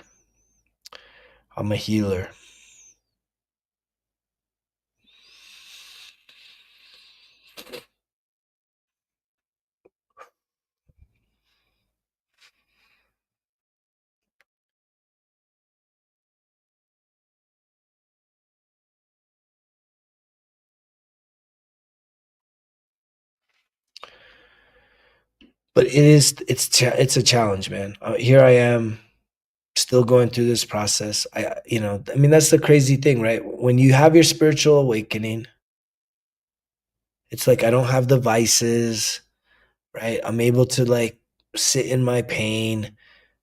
And it's like I connect with the spiritual realm and I understand everything that's happening. But I still have to be fully woven into this body, the humanity. And so I still can feel sad. I can still feel powerless sometimes. I can be, um, what is some of these other ones, man? Frightened, helpless, right? Ignored. And at least I now have the self mastery and the self awareness that I can be like, yeah, oh yeah, I'm feeling I'm feeling that right now. This don't feel fucking good, man. This does not feel good. It hurts. Ow. And I have tools, right, to work through it, to sit in it, and to allow it to process versus the wounded me, right? If I was to just contrast wounded version of me, right? Healed version of me. Wounded version of me, when when I would be emotionally triggered, is what I'd call it, I would obviously either get confrontational, depending on the situation, or I would run to something to numb the pain. And my drugs of choice were alcohol, THC, or like junk food. Those were my drugs of choice. Sex would also be in there. The healed version of me, right, now can sit there, feel the shift in my body, saying, oh, wait, I went from neutral, happy to wait, something just drastically changed. I'm feeling, man, my fucking chest is tight. Oh, man, what's this discomfort in my heart? What the heck's going on? I'm like a whole nother version right now. And I can sit there and be like, okay, what's going on? What feeling is this? And like the other day, I was like, man, I'm feeling ignored. I'm feeling rejected, right? It doesn't feel good, man. I was like, man, this doesn't feel good. But I was like, you know what? It's okay, man. Let's just sit there. Let's just sit here and let's feel that. Let's say it's safe to feel that. You got to tell yourself this. It's safe. It's safe to feel the way you feel. Safe doesn't mean it's okay to stay that way forever. Safe means that it's okay. Like you can feel the way you feel. And if you were anything like me and I grow up, hello from Polynesia. Thank you for the flowers. If you're anything like me, I grew up in a household where it's like, dude, it was not safe to feel anything. Right? If especially as a boy, man, you start crying, you start showing emotions. It's like, get over here, you're crying. I'm gonna kick your ass. It's like I got beat up for crying or for showing emotions. Or worse than that, you got put in like fucking isolation. That's like the worst place in prison, man, is like when they put you in isolation. It's like that was like, growing up as a kid, right? When you get in trouble and it's like, go to your room. You're in isolation now. And it's like you don't know what to do because no one's willing to sit there and talk to you about how are you feeling? What's going on? And yet, ain't none of us learned how to do this unless you've been on a healing journey and a spiritual awakening and you've actually done it. And it's like, this is not the popular thing. This is not the medicine that most people want to hear right now, but it's the medicine that we all are searching for. Deep down inside, you're searching for this medicine. However, there's no magic pill. This pill is hard to swallow and it's going to take you time, and you have to stay locked in, because if you don't stay locked in, you're going to relapse. You'll go back down. You'll get complacent once you start feeling some success in your life. Your pride, your ego will balloon back up. You'll think you're the shit. You think you've arrived, and then boom, you'll start to slack off. And that leads back to where you started. So all that work, all that experience. And some of you need that experience. Some of you, you won't even change until the bottom drops out, right? You're going to need the bottom to drop out in order for you to change. I mean, I needed that. That's absolutely 100% what I needed. I needed that bottom to drop right the fuck out. More than once, hitting that rock bottom. Hello, Lucky James. And that's what it took for me. And my guess is, I think a lot of you, it's going to take that too.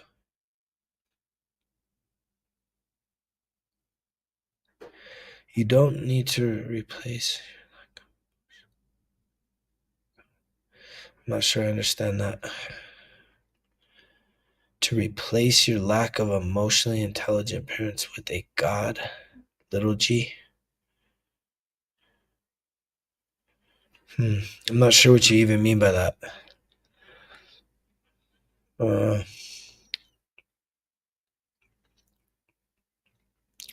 the most important piece right now, there is no rock bottom. Oh, yeah, there is. I've been there. I have absolutely been to the bottom. I didn't think there was a rock bottom, Adam, because I kept jumping off and I hit a ledge. Right. And I jumped off again and I hit another ledge. And so, yeah, I said for most. I don't know if you hear me right, but I say most. Most people, most people are going to need to hit rock bottom, are going to need to have some kind of a life changing experience to get them to turn and go a different direction. Most people. I don't generalize. I don't believe in alls, right? Most people need that. There is a small but large group of people that can make changes without the pain. They can see the signs. They've seen other people and they say, I don't want that shit to happen to me. I'm going to go and make these changes. And that's, man, like, those are my favorite types. Because when you're hitting rock bottom and you're self sabotaging yourself like that, it's like, that's a rough one, man. I don't know if you think that normal people are very emotionally traumatized people. If you what you're saying normal, if you're relating normal to being the majority of people, the majority of people have varying degrees of childhood trauma. That's the massive amounts of people. And if you have childhood trauma, whether it's sexual or emotional, physical abuse, then you're going to carry around emotional wounds that will ultimately lead you to self-sabotage or to do things that will lead you to have to like rebuild your life. You're just not going to be able to keep burying it under the rug, sweeping it under the rug, sweeping it under the rug, sweeping it under the rug, acting as if time heals it. Time don't heal shit, man. Time might heal a paper cut. It will not heal an emotional wound. You have to do that with intention. Yeah, I'm grateful for you to be here, Boogie. Thank you for your contributions, your communication tonight. Addiction. Yeah, man. But there's so many different addictions now, right? When I gave up alcohol, I got addicted to sugar. When I gave up sugar, right, I started to go back to uh like chips. And again, underneath all the addictions, I realized that underneath all the addictions, whether it's shopping, sex, um, alcohol, drugs, gaming, social media, sports, entertainment, those are all addictions, man. If you're spending countless hours and you can't get away from it, I'm not addicted to a religion because I'm not even talking religious shit here. But there are people that are addicted to religion for sure. There's definitely people addicted to religion. Right. There's definitely people addicted to money, to violence, to you name it, everything, man. And underneath all of those addictions is emotional wounds from your childhood. Guaranteed. Guaranteed that underneath anyone that is carrying an addiction with them, whether it's hidden or whether it's an acceptable addiction, whether it's an addiction that we don't see it as an addiction, underneath that is emotional wounding that needs to be healed.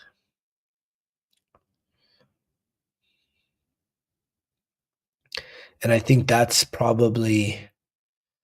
again, that's why my process, mental health, emotional health, then the spiritual stuff, right? Then the spiritual. And as you get those three things done, the reason why physical is kind of last is because if you start to clear your mind, does that help your body? If you sober up, if you get sober from, you know, definitely like drugs, alcohol, any kind of smoke, whatever, anything that has a chemical influence on your mind, if you clear your mind from that, would that not start to help your body? Of course it does, right? So the physical kind of is a string attached to all of these things. So if you start to clear your mind, that's going to be a string attached to your physical health. If you start to clear your emotions, right? You start to heal and clear out the emotional blockages, the wounding that you have in your emotions. You start working that piece. Guess what? You're not going to be needing all the escape routes, all the addictions. And for a lot of people, it's the eating, right? A lot of people right now, food is a huge addiction. Sugar, huge addiction. And so when you start to deal with your emotions, you lessen how weak you are in terms of being able to eat what you need to eat, not what you crave, which is ultimately causing 40% of at least Americans to be um, obese, right? 40% obese. And then when you start to do that, does that not heal your body? Yes. So the body gets attached to all that. And then the spiritual piece is when you start to release, right? The spiritual piece is to start having spiritual practices that connect you with a higher power, not religious power. And that could be just immersing yourself in nature, channeling into your own creative gifts. There's so many of you listening right now that you actually have incredible creative gifts that you aren't utilizing. This shit's just fucking collecting dust inside of you. You have such an incredible gift of creativity inside of you, but you're wasting your time on what? Things that don't matter because you don't believe what? You're good enough?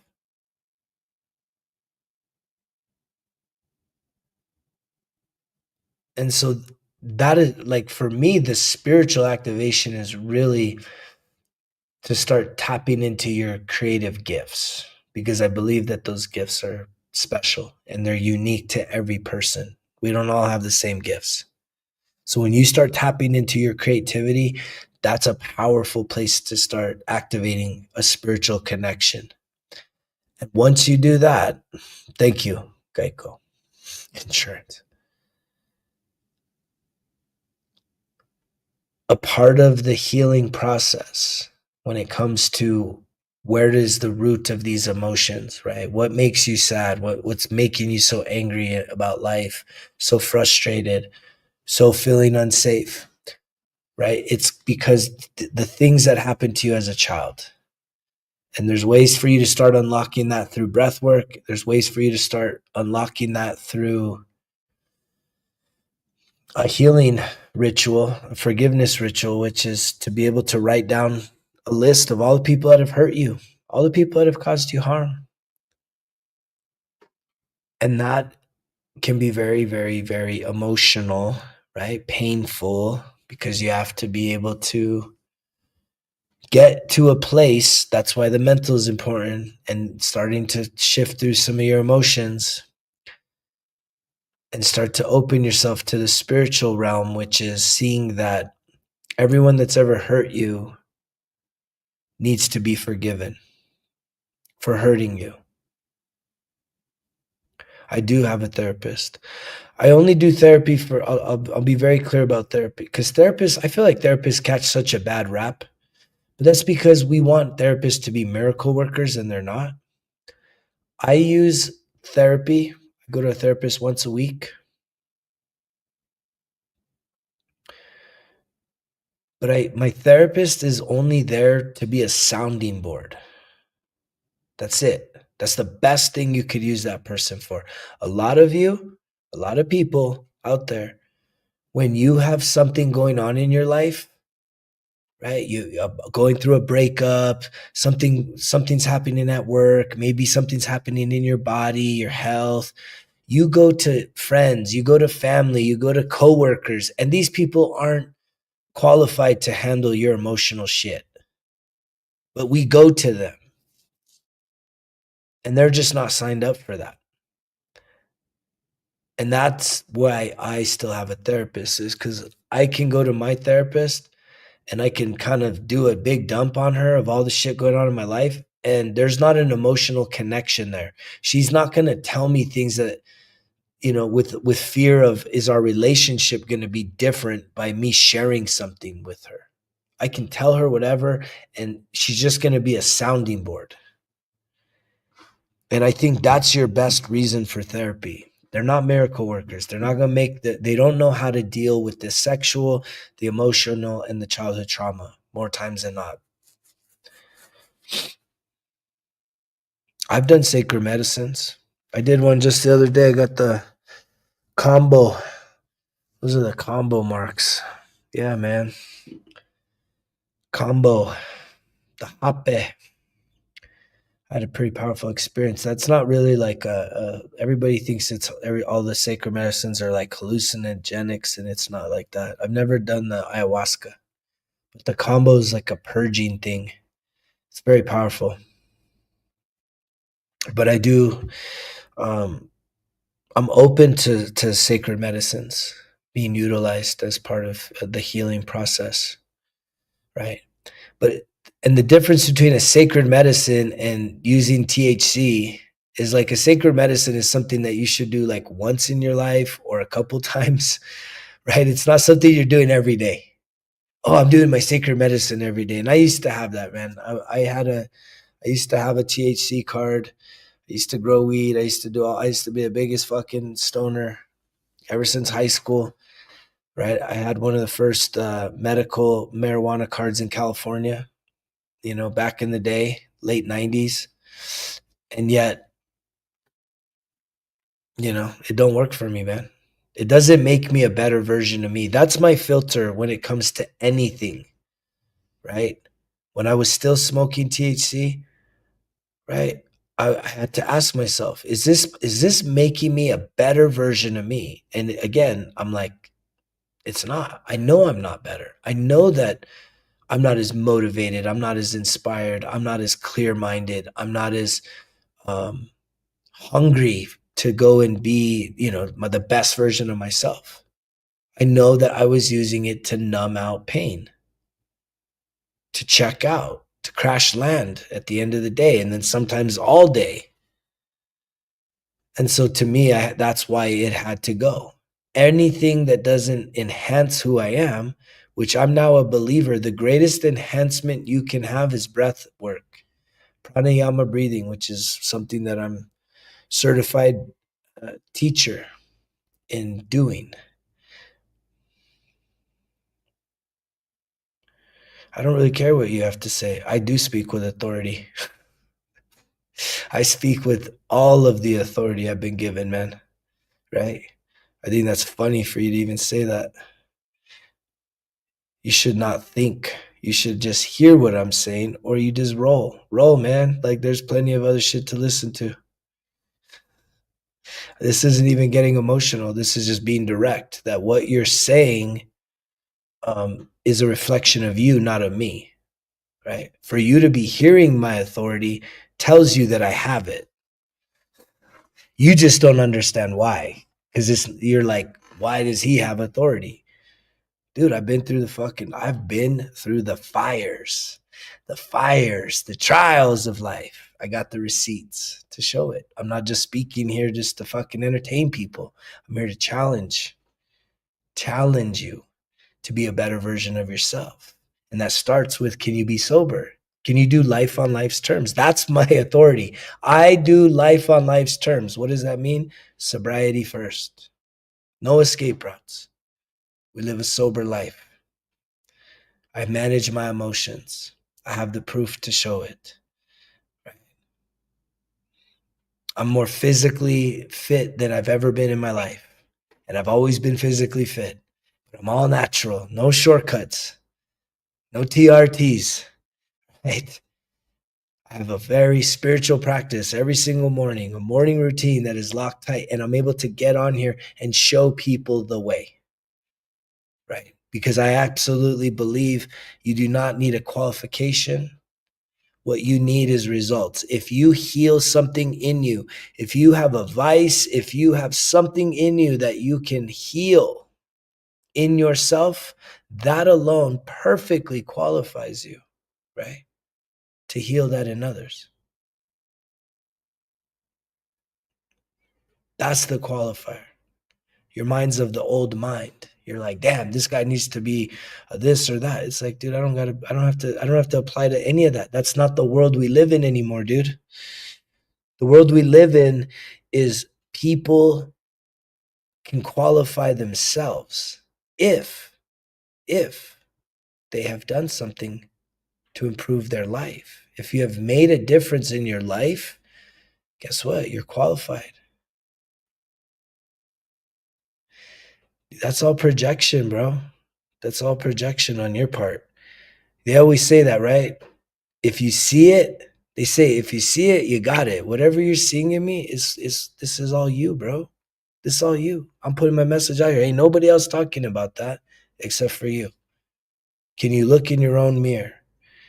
Can you look in your own mirror and just focus on you, man? You shouldn't even be looking at me like that to be like, what is this guy? Who does he think? It's like, dude, just look in your own mirror. Be the best version of you, bro. I ain't competing against nobody here.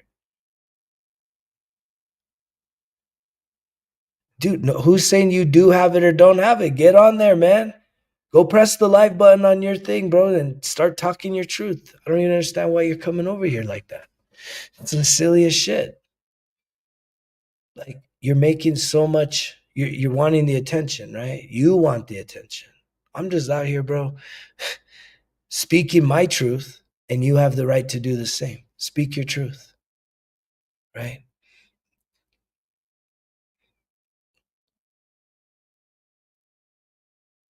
But all that small mindedness of, oh, that's your ego, that's your this, dude, it's just gaslighting, bro. It's not, that's not, there's no truth in that. You don't even know me, and I don't know you. I got no judgments against you. If there's anybody on here that feels that you're suppressing your voice, that you have a message for this world, then you should be speaking it. And if you need help with being able to heal your throat chakra so that you can speak your truth and not have fear of persecution, of rejection, right? Of anything like that. If you need help healing your voice so you can speak your truth and speak it with authority and speak it from a place of authenticity, then I am here to help you.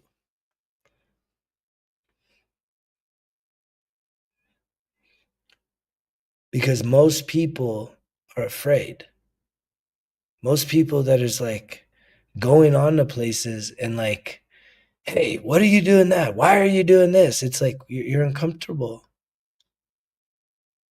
That's not lacking here, man. Here's what's lacking here. Here's what's lacking here.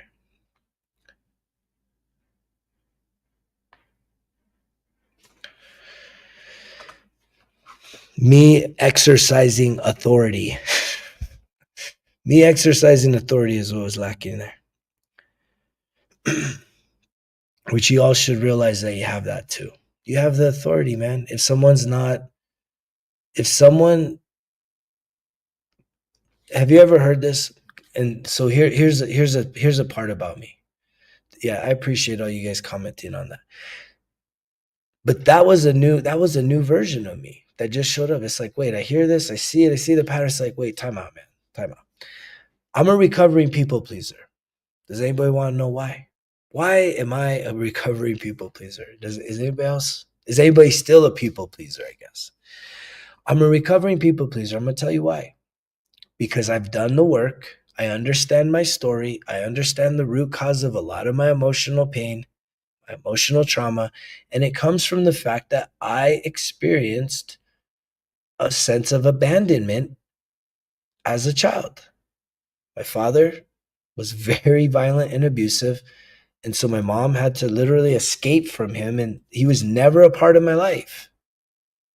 So there's abandonment wounds there. Regardless of the circumstances, there's no dad involved. Abandonment wounds. Then my mom, at 12, when I was 12, she started a new family, got pregnant, and guess what? More abandonment wounds. I wrote a story that my mom was the center of my world. She was all I had. And guess what? She went and started another family. So I said, I'm all on my own. And so when you carry around rejection wounds, abandonment wounds as an adult, man, you're a freaking master people pleaser because you don't want to lose people. If someone starts indicating that they don't really want to be your friend, or they don't want to be your lover, or they don't really accept you, there's something wrong with you. It's like, man, you'll say, oh wait, time out. You don't like that about me? Throw that out the window. You don't like that about me? Throw that out the window. I'll self-sacrifice any part of me so you stay in my life because I need your presence in my life to validate me. Right? It's like I don't do that no more. And here's the point that I want to make. If you're doing that, here's the thing, you guys. When you're a people pleaser, as I used to be, you'll catch yourself feeling misunderstood. You're going to find yourself being misunderstood. And here's the thing. That means that you're also going to catch yourself always trying to over-explain yourself to everybody. And the problem with doing that is two things. People that want to misunderstand you, nothing you say is going to change their mind. And that's what just was happening with this guy. I'm like, dude, you're not understanding me. And I need to realize I have authority. Goodbye, bro. I don't need it. You don't need it. None of us need it. So nothing you say is gonna get somebody to understand you that doesn't want to understand you. But the other side of that is that people that do want to understand you, you don't gotta tell them nothing. And that's where you can shift yourself and be more free to speak. Because once you start realizing, wait, this person doesn't understand me, goodbye. Nothing I say is going to do it. Thank you, Eve. But the people that do want to understand you, you don't even have to say nothing. They get you. They believe in you. They accept you. And that's a beautiful place to be. And we all deserve those types of people. And I'm grateful that I'm doing my part to try and create a community that's built on that. That's built on us building each other up, not tearing each other down, not trying to argue about tick for tax. It's like, man, you either get it or you don't get it, bro. I don't know. I'm not over here trying to flex or ego. I'm just like, well, I don't know, bro. Bye. Authority. Goodbye. And that's protecting your energy. And that takes a lot of courage, you guys. It takes a lot of courage to stand up for yourself sometimes. But you need to do it. And it takes practice. It does take practice. That when you have people that are just adamant on being disruptive, not understanding you, and you are like, you know what? I'm going to go and accept that. I even learned to tell people, maybe you're right. Have a nice day. Maybe you're right. That's not saying they are right or they're not or they're wrong. It's just maybe you're right about me. Maybe you're right about me. Goodbye.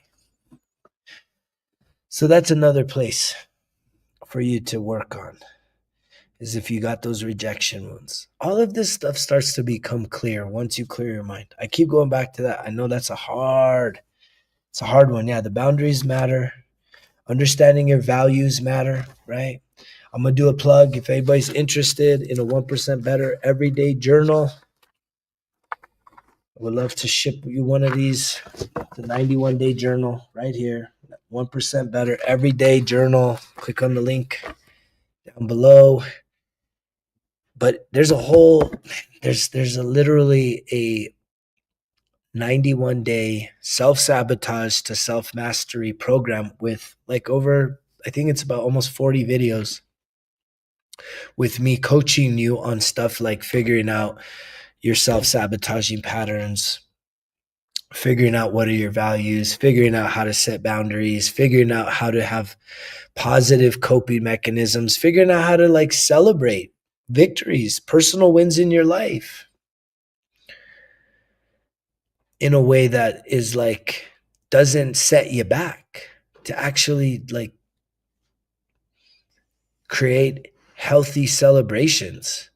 And that's kind of cool. That's an opportunity to go do new stuff. Like in one of the classes, I think I talk about taking a class, right? Learning something new, like as a reward system for yourself, reprogramming yourself to say like celebration isn't like eating a bunch of unhealthy food or getting wasted or, you know, treating yourself to something that's not going to really like keep the momentum going.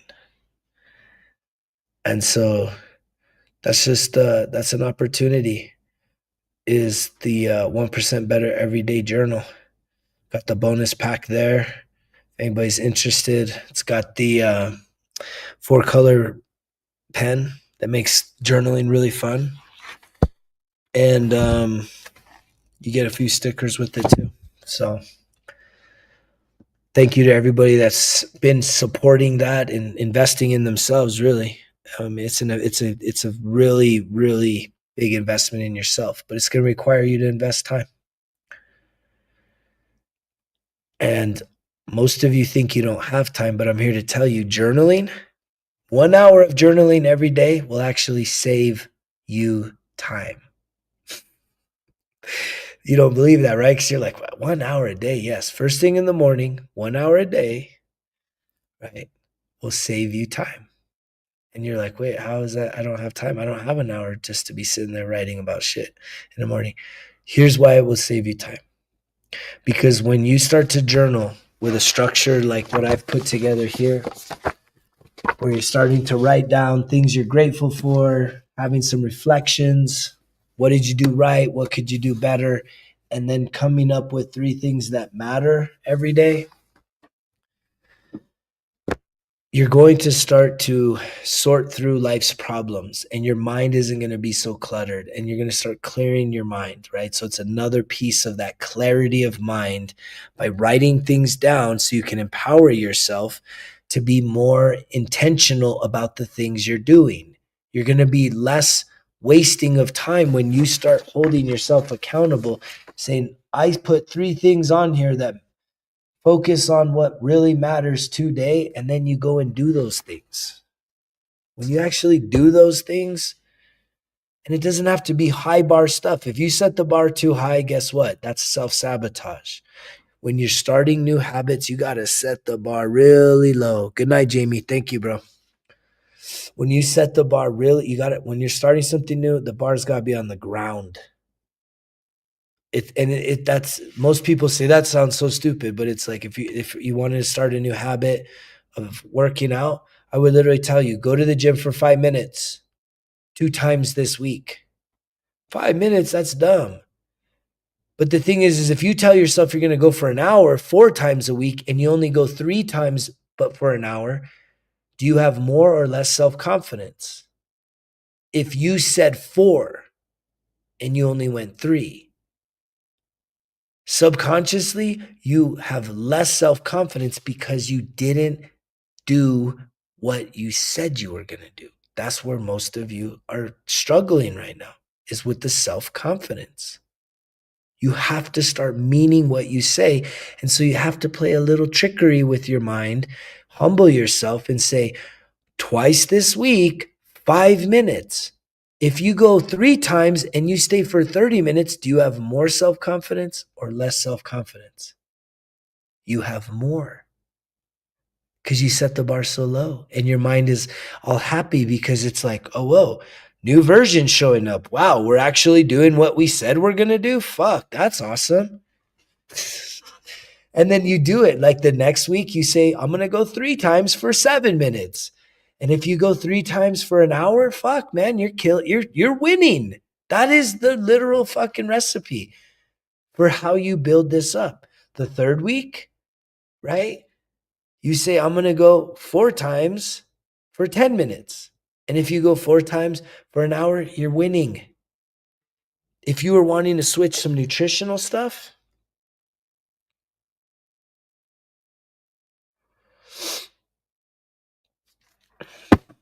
and you're struggling, right? But you can like kind of look and say, man, like I know I'm eating this stuff and I shouldn't be doing that. And the snacks at the gas station, that was me, right? It's like you just eliminate one thing at a time. You say, you know what, I'm gonna try and I'm gonna go cold turkey. There's a cold turkey reset. You gotta say, I'm gonna go cold turkey right here for 1 week. No snacks, no gas station snacks, if that's your thing. Or, you know, if you're eating fast food, if you literally eat fast food 5 times a week, say, I'm going to eat it 4 times a week, eliminate one. And then the next week, I'm going to go 3 times a week and then 2 times a week. And then realize that you got to substitute in better nutrition. And that's something I'm going to be bringing to the table here.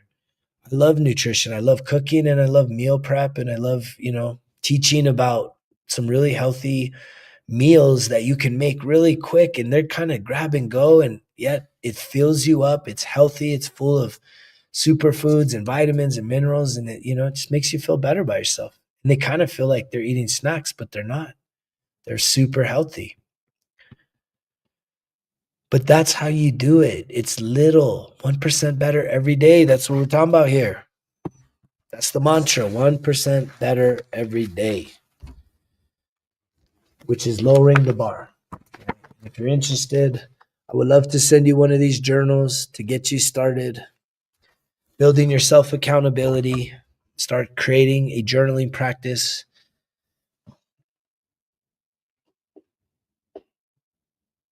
That's cool, Adam. Yeah, man. I love the pen. I love the 4-color pen. Like I use it. What was I writing? Yeah, like all last week, right? This wasn't even in the journal. I was in this healer's workshop. But in the healer's workshop, man, I just multicolored pens. I always loved it. It does remind me of childhood. But you get the results kill excuses 4-color pen. If you order the journal now, it's right here. The pen is mightier than the sword. Y'all remember these 4-color pens? It's a pretty nice one. Got that gunmetal right there. Get yourself a pen. When you order your 1% Better Everyday Journal, you also get a couple nice stickers, that is. And you love the vitamin gummies. Yeah. The only reason why I would swerve on that is if it did have sugar. I'm trying to eliminate sugar as much as possible from my diet. But with that being said, I'm going to probably bring this live stream down for a landing. Probably get back on here again tomorrow. I think after this week, I got to figure out what my schedule is going to look like, but I do want to start scheduling these in and really start to create a little more expectation too. I like to have breath work be a part of it, visualization. A lot of people benefit from those visualization exercises too. So we'll definitely be making that a big part of what we're doing here.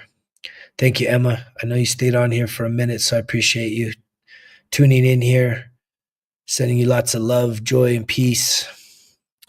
Everyone that's been tuning in tonight, I appreciate you. And I hope that you will take time to appreciate you. Start challenging yourself. Right? Start challenging yourself. Make some choices. Make some healthy choices for yourself, man. Like the day of like peer pressure and like I can't do it. I don't know. Man, start fighting for that, to make some healthy choices for you. Again, not just physical. Make some healthy mental choices, some emotional choices, some spiritual choices for you. Right? This healthy way of living, I call it total health, right? Mental, emotional, spiritual, physical, and even the financial piece, right? It matters.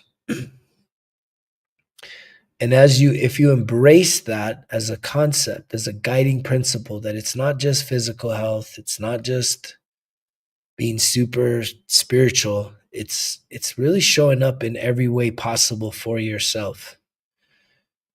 Man, you win every single day when you do that. That doesn't mean it's not always easy, but you're going to win and you're going to keep winning. And I'm going to cheer for you each and every step of the way.